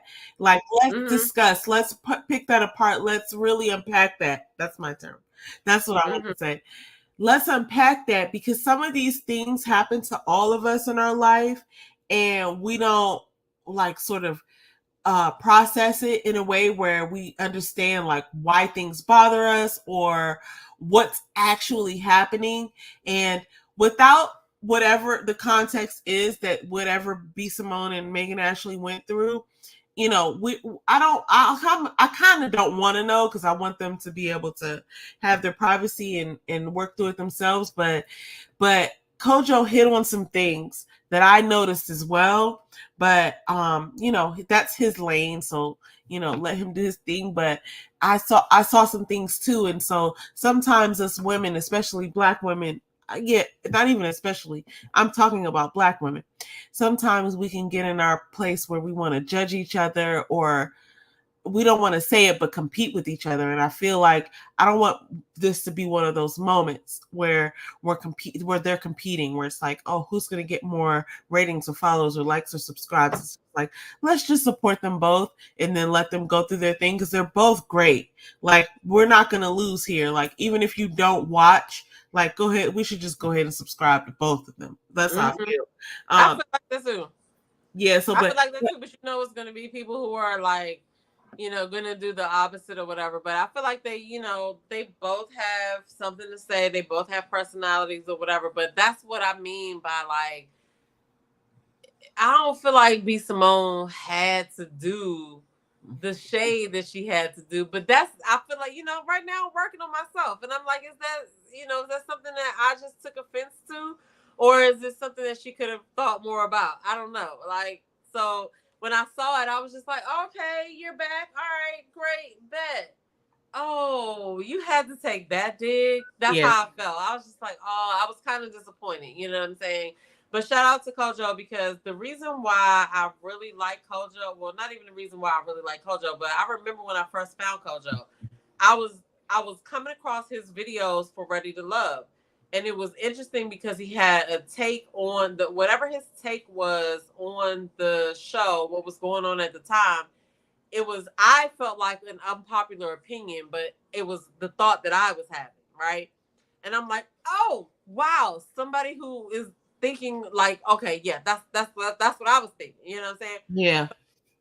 You know, and then when I started watching him doing the interviews, I appreciate how he does his interviews. Now, I'm going to take this time to say like why I really like the interviews as a viewer of Ready to Love and the other reality shows, because I feel like it's missed on some people who just kind of drop into his show and think, you know, why is he asking all these questions and why is this video so long or whatever. Like, if you watch, you know, if you have your favorite content creators that you watch or whatever, you just kind of know how their flow goes, right? And everybody who watches him knows that when he does an interview, he wants to get into the interview, right? It's not just about the show. It's pretty much about he's trying to get you to be able to tell the world or the people that are watching what you weren't able to say in the show. You know what I mean? And a lot of people use that opportunity because they're so dead set on trying to be right or trying to not look stupid. And it's unfortunate because that is the perfect platform for you to get yourself out, because he's going to ask you about your family. He's going to ask you about your childhood. He's going to ask you about what the fuck you've been through and how did you get here. This is the perfect time to figure out what you're going to, like, what story do you want to tell the people? You know what I'm saying? Don't get up there and get mad at the questions that you're being asked, because you have to realize that you are a public figure once you sign up to be on the show.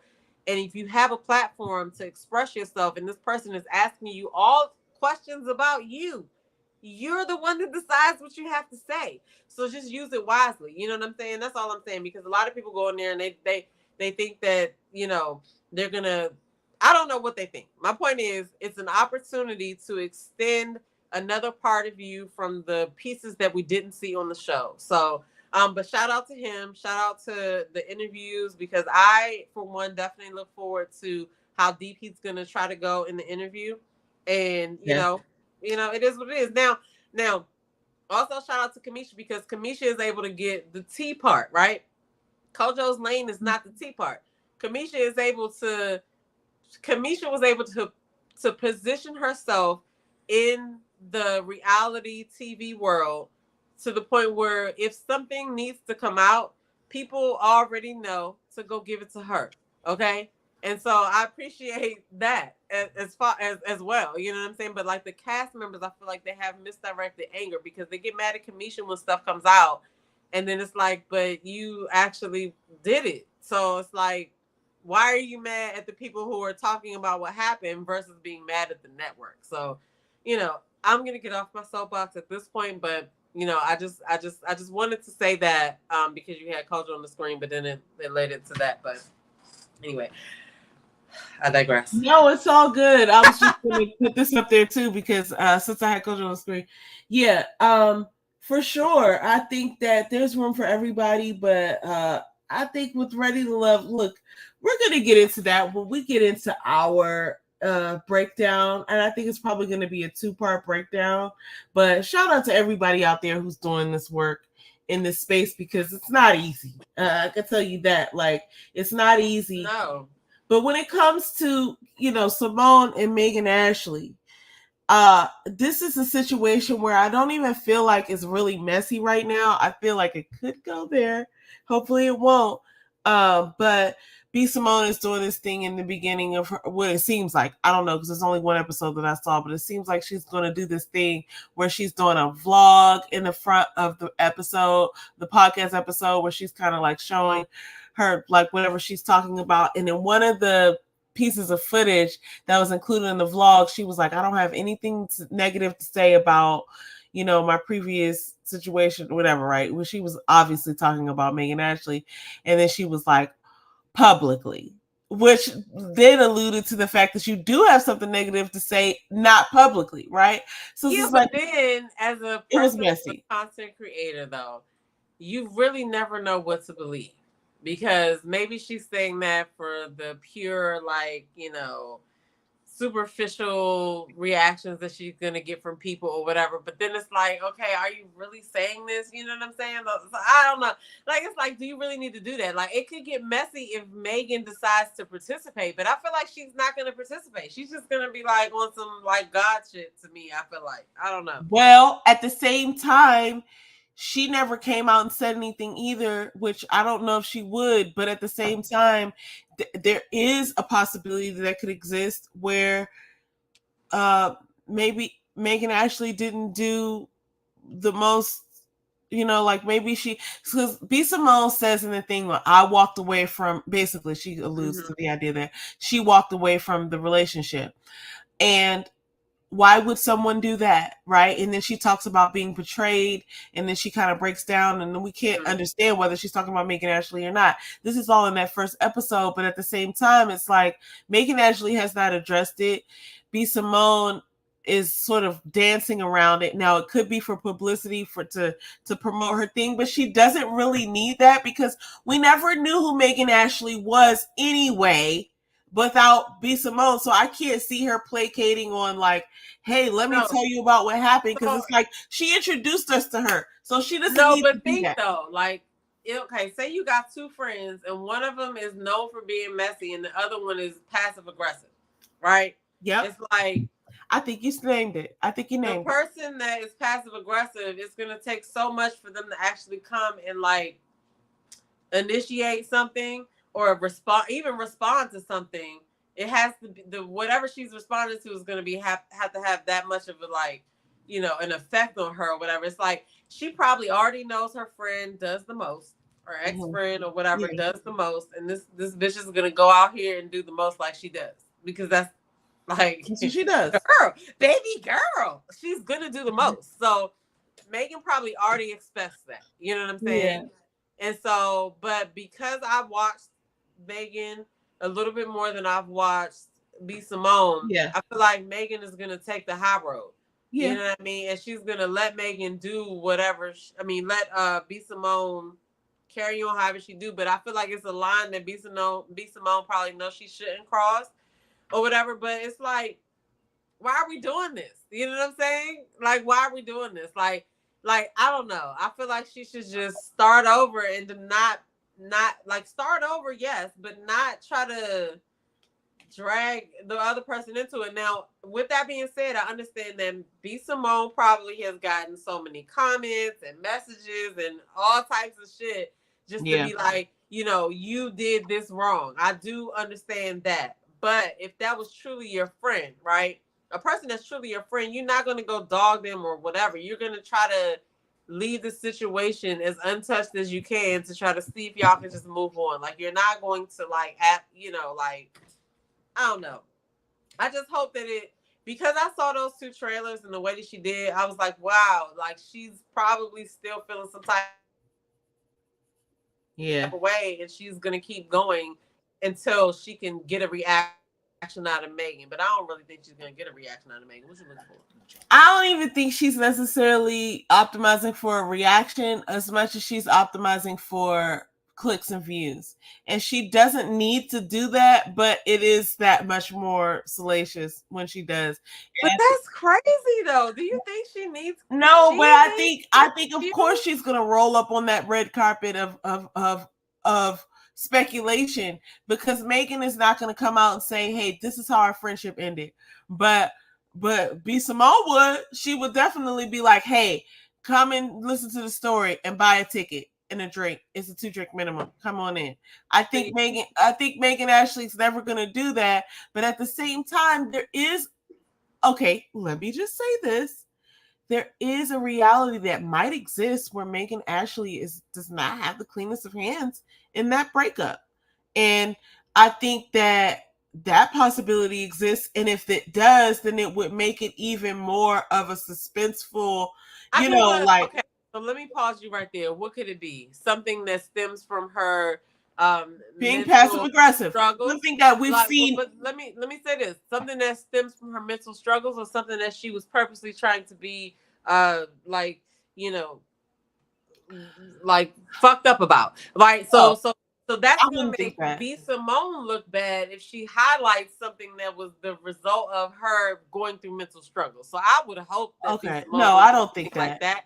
But at the same time, it could also go vice versa too, because at the same time, like, if you have a person who is going through some stuff and like their stuff always comes on you, because that's kind of the gist that I got from B Simone, that she felt like it was like Megan was a heavier lift than she was as a friend. That's how I kind of got it. However, like a heavier burden. Yeah, but however, like, that doesn't mean that she wasn't ever a heavy burden or a burden to her as well. So who knows how it could go? But my point is, if you have a friendship that's that long, I don't know. I'm just the type of person that whatever happens between us happens between us. Even if I hate your guts right now, and you used to be a friend of mine, like a close friend of mine back in the day, I don't have an urge to be like, let me come tell you all her business. Right? I'm just like, that was that. It is what it is. Wish her well. I'm over here. She over there. So for you to actually want to, put anything out, that says a lot. You know what I'm saying? I don't know. You have ex-friends that you weren't really, you probably didn't end on the best terms, but y'all didn't air each other out, right? You just kind of went your separate ways. No, but I think that it's okay. I think it would be a real play for B. Simone to sort of drag it out and be like, let me just drum up as much as whoever's curious and interested, like, come on and follow me. And I think that's what the clips were about. I don't think that, I don't know what the episode. But he is salacious or whatever, but time out real quick. And you're here watching us as well. So thank welcome. you, Doghouse. Thank Appreciate you for watching. it. I hope you like and subscribe. Only 2 people watching. Looks like it's time to quit. We're not going to quit because you're still here. So obviously, we compelled you to comment. Thank you so much. Thank you so much for watching. Anyway, I hope you like, comment, and subscribe. And make sure you share it with all your other hater friends. I know who that is. Anyway. I don't even know who that is. I don't know who that is either. I'm grateful for the comment. I'm grateful for the engagement. I'm grateful for the comment because if it takes, if you were able to take your time to type that, then you obviously cared a little bit. Anyway, I'm grateful. But I think that she's gonna try. I think as far as like promos go, yeah, B. Simone's gonna do it. And I'll tell you one thing, that promo was fire. That promo was good. I watched it from the beginning to the end, whether it was salacious or whatever. It was entertaining, and so I have to say that that's one of the things, because I never even watched the full episode to know for sure. I watched the clips. Really? I enjoyed the clips. I really did. Like, the podcast was good. I would share the clips. I would listen to like 10-minute clips. And be engaged and be like, wow, what is the next thing they're going to say? I even watched like people's breakdowns of things, and I didn't, I just never got over to watching an episode, but shame on me. But I mean, because they both have good personalities, you know what I mean? But like I have watched both of their individual podcasts though. Like, I was, for some reason, I'm just drawn to Megan. I feel like she knows what she's talking about. She's inspirational to me as far as like her thought patterns and the way that she thinks about the word. I appreciate that, and I can take something from that.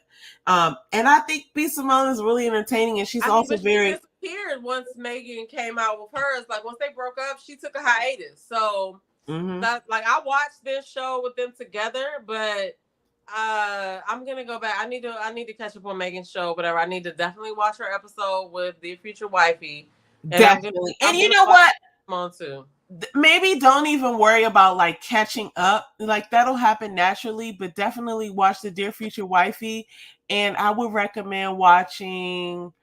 Oh man, there's this one. Okay, man, I'll send it to you, but there's this one particular joint where, let me see if I can bring it up. Okay, so let me bring up her page. There's this one particular one that I felt like was a bomb. So this is her on Dear Future Wifey, and there was a little bit of connection stuff happening there. I'm not gonna lie. This one, between him and her, this episode of her podcast was so good. This man, John Bevere, wrote a book called Beta Satan, and I think he's a well-known pastor. Because I remember his face, I remember his name, but I don't recall how I encountered him. But like, he looked really familiar to me. But as he was speaking to her, it dawned on me, like, even like Latarius from Dear Future Wifey, when you think about, sometimes Megan can come off as a little intense. I'm not going to lie. She can come off a little intense the way she talks about certain things. But when she encounters other people that I respect, they think the same thing about her that I feel like I'm getting when I'm watching. So that definitely does not get lost on me. And when she did this interview right here with John Bevere, I was so first of all, what he was saying was crazy. It was like, wow, I didn't watch it. Was good. But also, that and Dear Future Wifey, if I was going to recommend 2 episodes, it would be those 2. I don't recommend you go back and watch all our episodes. Like, it's not that serious. You'll get it from just picking any 2, not even just those 2 that I mentioned. No, but I saw what she did with Tony Perkins or whatever when she first started or whatever. Oh, Tony. I remember watching, what's his name? Tony Gaskins. Why do I say Perkins? Oh, Perkins is on the news. So no, when that first happened, I remember Kojo talking about it, and I remember wondering like what happened or whatever. But I watched the episode with her and Tony Gaskins, And but I just been, busy with other stuff. But I really do need to go watch the episode of her on Dear Future Wifey because, like I said, I like those. I like those podcasts or whatever. But I think she's just getting her sea legs. I'm so excited to see not her where she sea takes this. I'm just saying sea legs because she didn't really want to do this at first, and now like to see her come from not wanting to do it to being really good. She's really good. I think I that mean, it she feels has. like she jumped right into it. And I think she didn't know what was going to happen, but she probably has found that like she just is going to tell the truth and it works. And I mean, she's really good, but at the same time, I think B Simone is on something completely different, but she's not trash either. Like it's like I just want to watch them both and let's just, let them both win. But anyway, listen, guys, we got to move on to the next and final topic. We actually had some other topics, but we've been talking so much about these topics. Listen, we got to talk about the Ready to Love. Now, I think we're gonna, we're already an hour and 40 minutes in.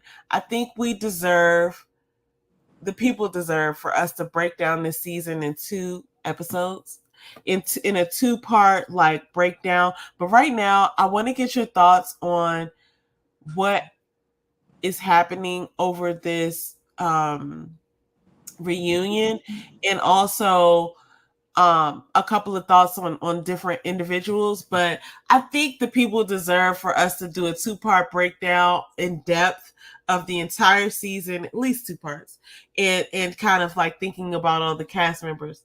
But for right now, what do you think? What do you think, and what do you want to talk about when you think about what has transpired on this season? Well, I don't know if we need a 2-part breakdown, but we can discuss that later. But the thing is, like, how this show started, episode 1, season 1, is so different. Have you watched season 1 yet? I believe so, yeah. Because the way that we, like, where we are now is so crazy because, how do we get here? It's just so crazy. Most of the stuff happens off camera, right? And there was so much that happened this season. I kind of feel like this cast this season had some type of plan going in. That's how I feel. Like, I feel like they felt like they understood how everything worked and they were going to do this. Even though it didn't work out the way they wanted to, I feel like some of them had a plan of this is what we about to do going in. Okay. So we have the reunion next Friday. Right now it's like how many couples did we get from it? We got Mika and Justin. We got I think we got, well, we almost had Vanessa and Chaz, but Chaz was one of the ones that prepared himself to, like, he prepared whatever he wanted to do, he prepared it, right? Before the show. And so that was that. And then you had Patrice and Alonzo, which I don't know if you got the chance to catch Alonzo's interview with Little Black Willie. I didn't. I couldn't watch the whole thing, and I deserved to watch the whole thing, so I didn't see I was about to say the way you just hung your head looks like you did. No, but I know what Alonzo's on. Like, I know what Alonzo's on because I saw the reunion. He's like one of those dudes that just...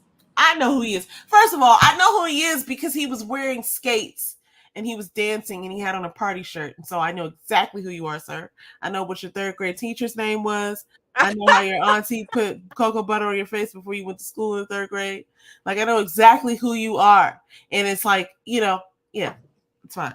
Yo, when I watched the interview on Kojo's channel with Alonzo, I was really, really just exhausted with Alonzo because he's one of those people that will, like, he will put in the work to talk you in circles to confuse you before he ever admits that he's wrong about something. So I'm so sad that he's that guy. That was crazy to me. Like, and then he be having the serious face when he be trying to lie, and they be like, "Bro, do you not realize that, like, we all understand what you're saying, and we all understand it's not true?" But anyway, so that was interesting because if you saw the reunion, he lied and said that he gave Patrice a key, and Patrice caught another woman there at the house or whatever, and he lied and said he didn't sleep with the woman, and then come to find out Patrice met up with the lady outside of that and found out everything, right? And then he admitted it after that, but it's like, bro, you just said that you didn't do it. So it's You just like, said there was nothing going on. so that just, He's like, yeah, I slept with her in May. He's just exhausting, right? That's just all I can say about him. But as a whole, right, I feel like people went into this season with a plan. And however it played out is however it played out. But not a lot of people were there looking for love. I don't even understand how Patrice was able to like stomach dialogue with Alonzo to even get to the point where they were like so like locked in at the end because of just the way that he was trying to explain himself out here in these streets or whatever. I can see how she fell for him. I mean, I can see how she fell for him in the way that she did mention that, like in the beginning, she said that she was tired of going to like date dudes that she had to go pick up. And so that, I mean, that told me that she is one of those people that look at potential. You know what I'm saying? And I ain't knocking it because I used to be looking at potential too.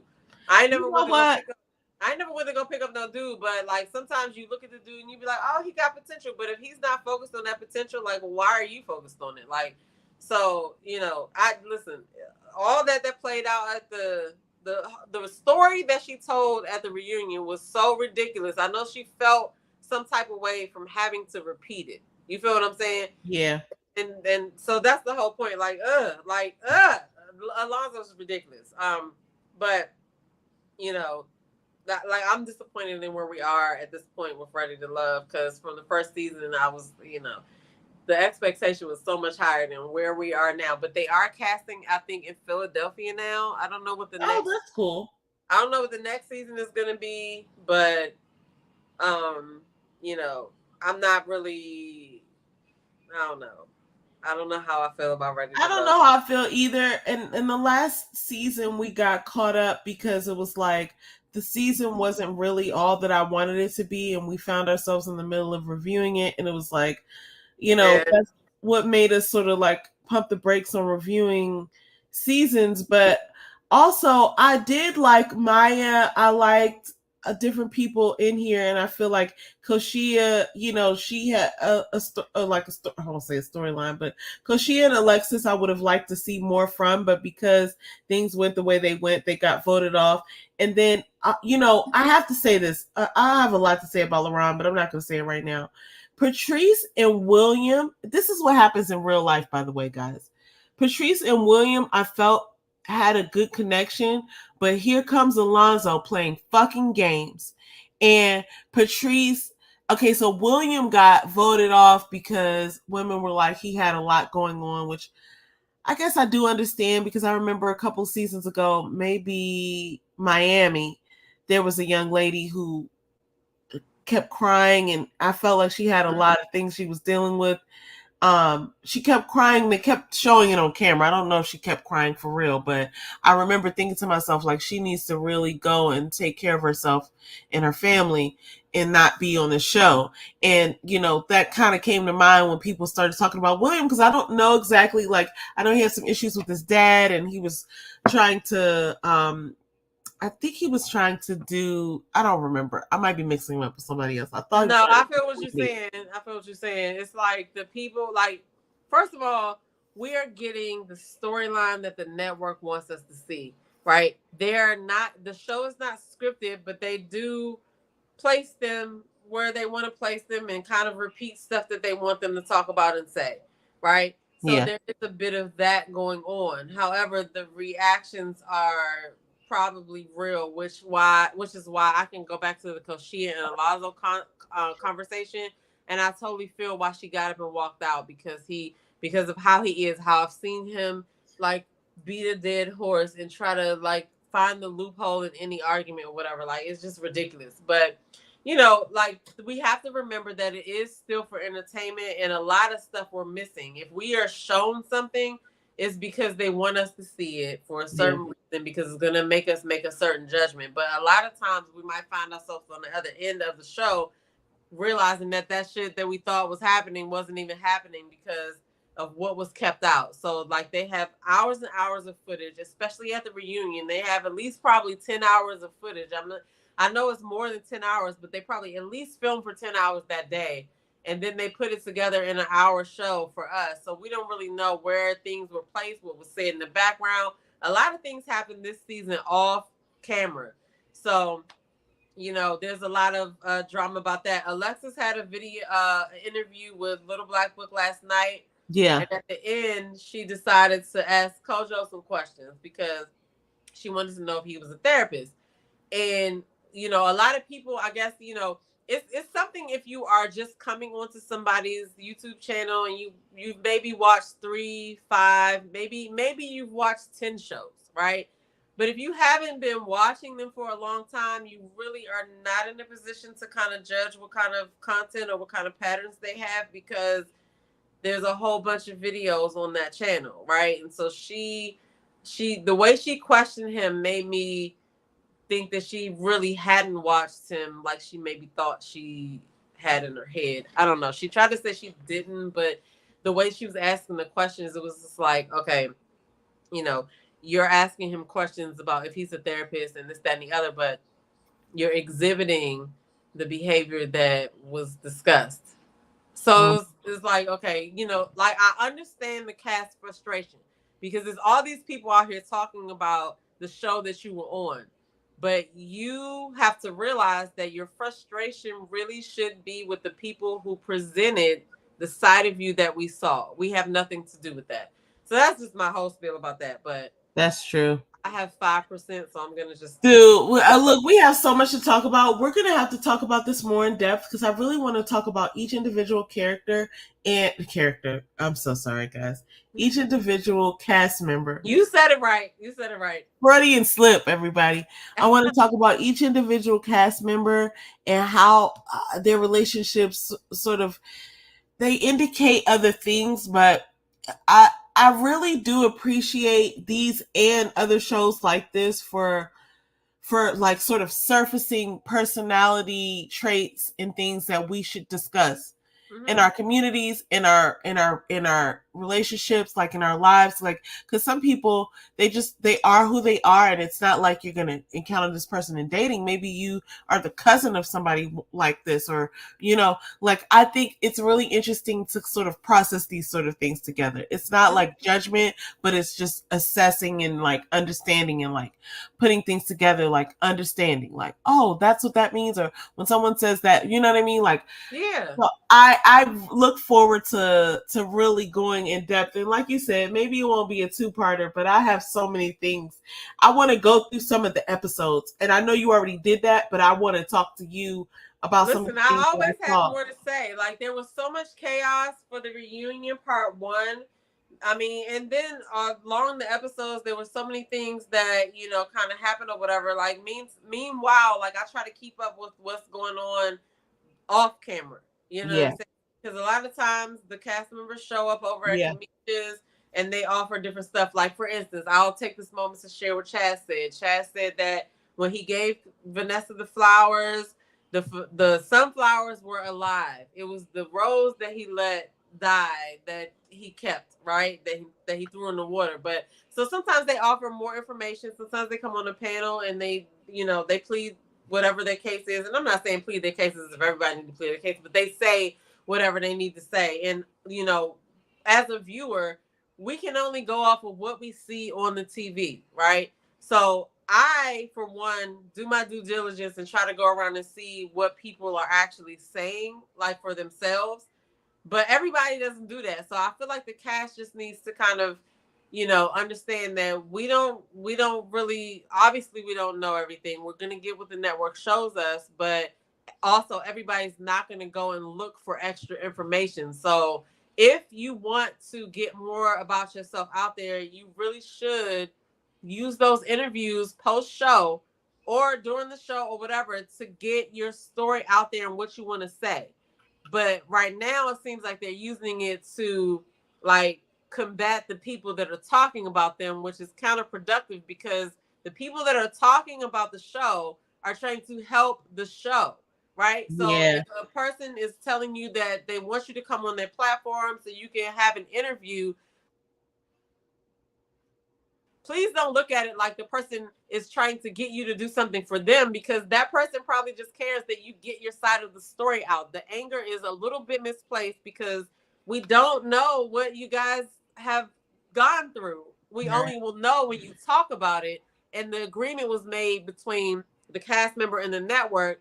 If we don't know, we can only go when we're talking, when we're shown. Like, you have to use those interviews to come out and get the rest of your information out, or you run the risk of nobody really even caring anyway. You can just, leave it alone. But I feel like the anger is misplaced. So that's why I said that, because a lot of them get mad at the people who are talking about the show instead of being like, this person doesn't really know.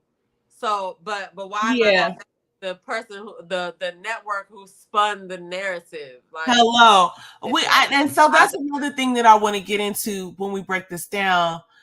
But yeah, I think it's because they're just attacking the one that's most accessible. Like, so the way I've seen this go, and I haven't even watched Crystal XO for a while. I don't even know if she's putting out videos this season. But I really appreciated her content in previous seasons, and I realized that, like, that's a lot of work to be doing, to be like, following up on the show, contacting people, having questions for them, going live for several hours. People like Kamisha, people like Crystal XO, Kojo and others. It's like, it's a lot of work. And by the time, so we see how it goes, where it's just like the show is airing and it's like the cast members are being sort of prodded to, like, hey, come on this show, come on that show. It's like promoting the show. It's getting your name out there, whatever you're doing, whatever your platform is. And instead of being able to address the people who put them in that light, they're now being asked questions. And of course, they're just going to have their teeth out for whoever's asking the questions. Now, I'm not saying, of course they would, but it's like they're not having conversations with the people who produce the show or who putting the show on. It's a lot of stuff that I've been hearing that I'm like, why is nobody pointing fingers at this? And I do understand that it's, you can get, because so I would just say this, that the production probably makes it seem like they're friends.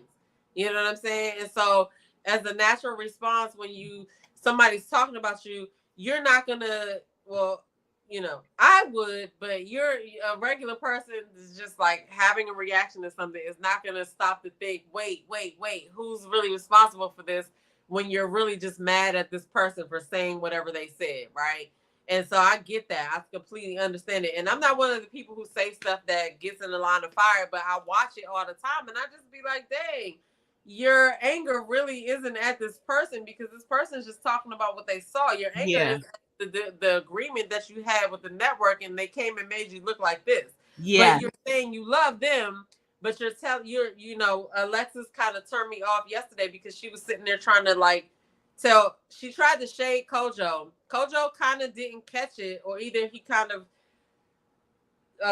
chose to look at the positive side, but I feel like he kind of didn't catch it, because some stuff is lost in translation depending on where you're from, right?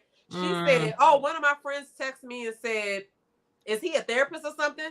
You know what I'm saying? And he said, oh, that's a compliment. Why would she think I'm a therapist, right? Which I understand where he was coming from, but she said it to be shady, to be like, who does he think he is, a therapist? You know what I'm saying? And so, but maybe he, no, Kojo, maybe he could have did it to just kind of like turn it around or whatever, and like, whatever. But it was just like, come on now, this man is interviewing you. He's giving you a platform to talk about whatever you want to talk about. Not to mention, it's like 3, 4, 5 o'clock in the morning where he is while he's interviewing you. And here you are talking about, oh, well, yeah, well, maybe you should just keep your day job or whatever. Like, have you watched the videos? And then, like I said, a person who comes on his show says that, oh, I watch these videos, you normally do this or whatever. You haven't probably watched 10 videos. And if you haven't watched at least 10 videos, you really don't have an assumption of how everything goes. You just feel like, what I feel like is, previous cast was like, oh, he's gonna try to analyze you, and he's gonna try to do this, he's gonna try to do that, and then some people come on there thinking they're gonna circumvent the whole thing, and it's like, this isn't your lane, you don't know what you're doing, and you end up showing your own self. So that's what happened last night. I didn't see it, and I want to go back and watch it, but I was doing something else last night, and I was doing something else the same, not the same night, but the same time when he did that interview with what's his name, Alonzo. I wanted to see that too, but I didn't see that. So those are two videos that I wanted to go back and watch. They're interesting. They're interesting. They're both interesting because, you know, it's just like I say, I like those interviews because it shows you a little bit more about the person, whether they want to show themselves or not. How they handle that interview shows a lot about them. Yeah. Because you can tell the people who come on thinking, oh, I'm about to tell him, or I'm about to. Yeah. Instead of just being like, I was on the show, which I want to know, right? You can decide to say whatever you want to say, but you don't have to be a dick about it. And so, you're not defending yourself. It's like you're here to be interviewed. You're here to talk about your experience. And listen, if you're smart, you've got something to sell.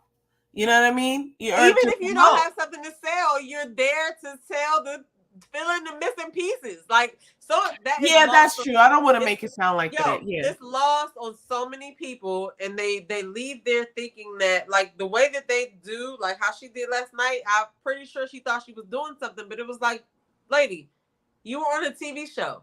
People want to know more about you.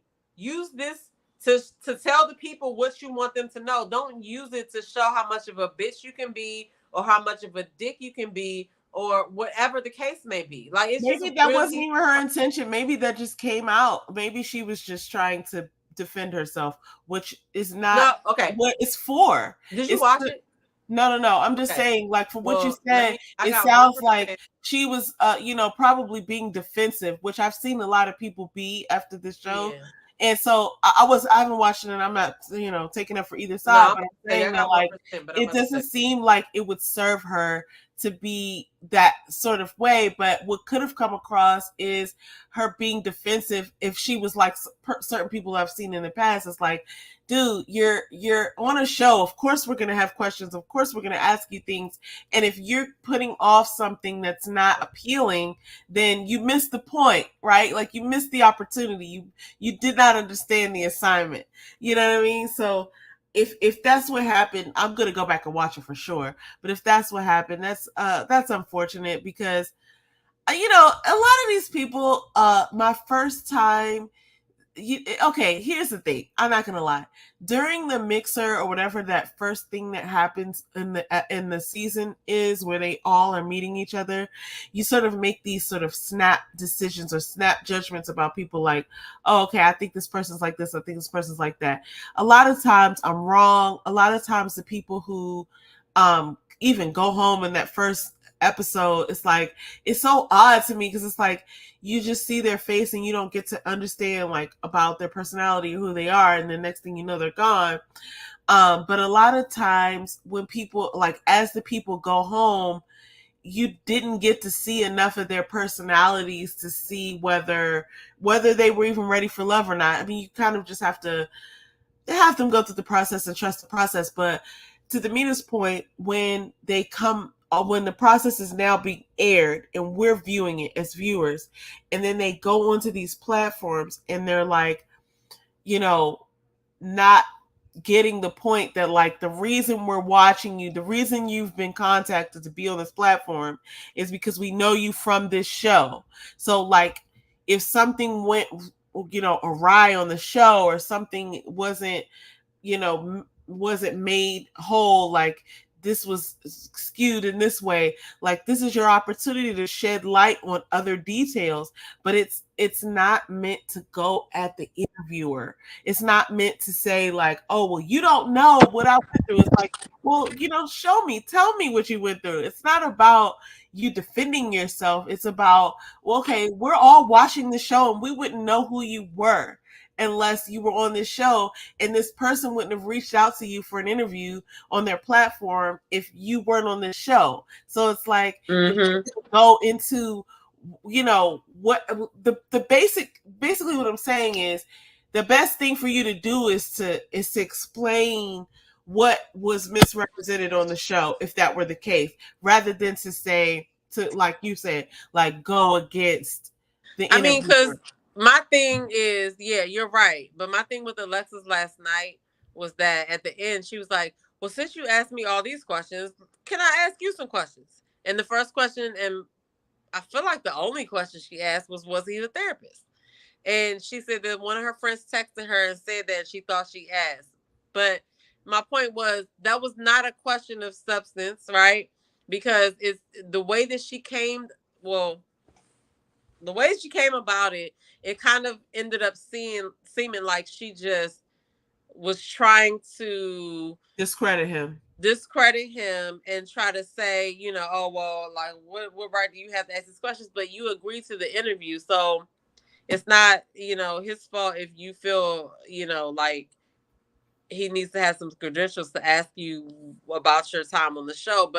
But again, like I said, when you watch these interviews, like I said, it's a chance for people to explain more of the story. But a lot of times they have another thought when they come back on there, and they're not even, they're missing the whole point, right? They're trying to circumvent some shit they don't even understand, and then they end up looking crazy. So last night, that's kind of how, like, how that happened or whatever. Um but anyway, I lost power on my iPad, so I came back I on my figured because phone. you But said I you feel like we about to wrap it up 100%. anyway. So, But no, we're going to continue this conversation because my follow up question to that question she asked would have been like, oh, what did I say that makes you think I was a therapist? well, he did ask that. Oh, he did? He did ask that. He said that was a compliment. Like, what? Why would she ask that question? Or what would she? He first asked her, "What would you say? Why would you think that?" And she said her friend said it or whatever. And then there was that. But it was just like she didn't really have a reason because she was trying to be shady. You Yeah. know what I'm saying? Yeah. And There wasn't any founding thing. It's like if you were genuinely asking that question and you would have said, well, you said this one thing, because then another follow up question to that would have been, well, what did I say that made you think I wasn't a therapist? that's what he Right? asked. Like, Like, why would you think that I was a therapist? I take that as a and why compliment. would you think that why would you think that I wasn't? Like, what did I say that wasn't therapist It's like? yeah, she even said keep your day job or something like that. She told him he overanalyzed stuff and he analyzed stuff too much and stuff But like where that. was But it I was just wrong? like, Where was but I it, wrong though? but the That's thing what is, huh? I was getting ready to say, where was I wrong? Not him, not me, but him. No, Like that's what because I would have like, and maybe I'm getting a little defensive on the part of like somebody who's just making, like assessments, because it's like at the end of the day, you're coming on a show that we're all watching. We've already been watching this before you decided to sign up, so we've watched 9 or 10 seasons before now, and that's what I said in one of my videos. Like the people who watch Ready to Love Faithfully, we know something that the cast or the majority of the cast just doesn't know, and that is that at the end of the day, Owen is gonna make you look crazy before we make you look crazy. We're only talking about the shit that we see on TV, so that's why I can't really wrap my mind around like them getting mad at people who reviewed the show because we didn't put it out there. So it's just like kind of crazy to me. But it's like taking somebody like Kojo, for instance, like he's actually having civil conversations that spark real conversations in other parts of life, right? yeah, for But if sure. but for you to focus on I'm about to do this interview and he be trying to get everybody, he be trying to analyze everybody. Okay, I'm gonna go in there and I'm gonna do this. That's kind of how I be feeling like in the last few interviews that he had, like people just weren't trying to let him do him. And it's just I don't know. It just makes them look even crazier to me because it's like, what do you want to happen? Like people can ask you questions about just the show, but I feel like everybody has their lane, and he actually does a very good job at delving into other things that may be present in your dating life. Because let's just face it, if you're going on a TV show to date, either you're looking for an opportunity or you really want a different situation to date in because everything else you're doing is not working. So for you to then turn around and be like, you know, I don't know. It's just wild to me. But anyway, I digress. My iPad died. I'm back on my phone, and I guess we need to wrap this thing up here. Yeah, we're gonna wrap it up, guys. This is been another amazing episode of D City Life Sisters. We thank you all for joining us. And we're so grateful. And we're going to be back next week with whatever happens on the internet.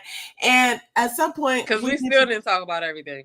We still don't talk about everything, but at some point, I really want to delve deep into these cast members in these episodes, and so we have a lot more to talk about. But anyway, thank you all for joining us. We've been here for 2 hours. Oh my gosh!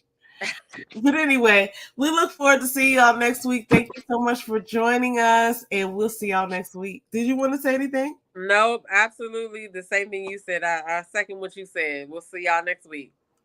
Peace, everybody.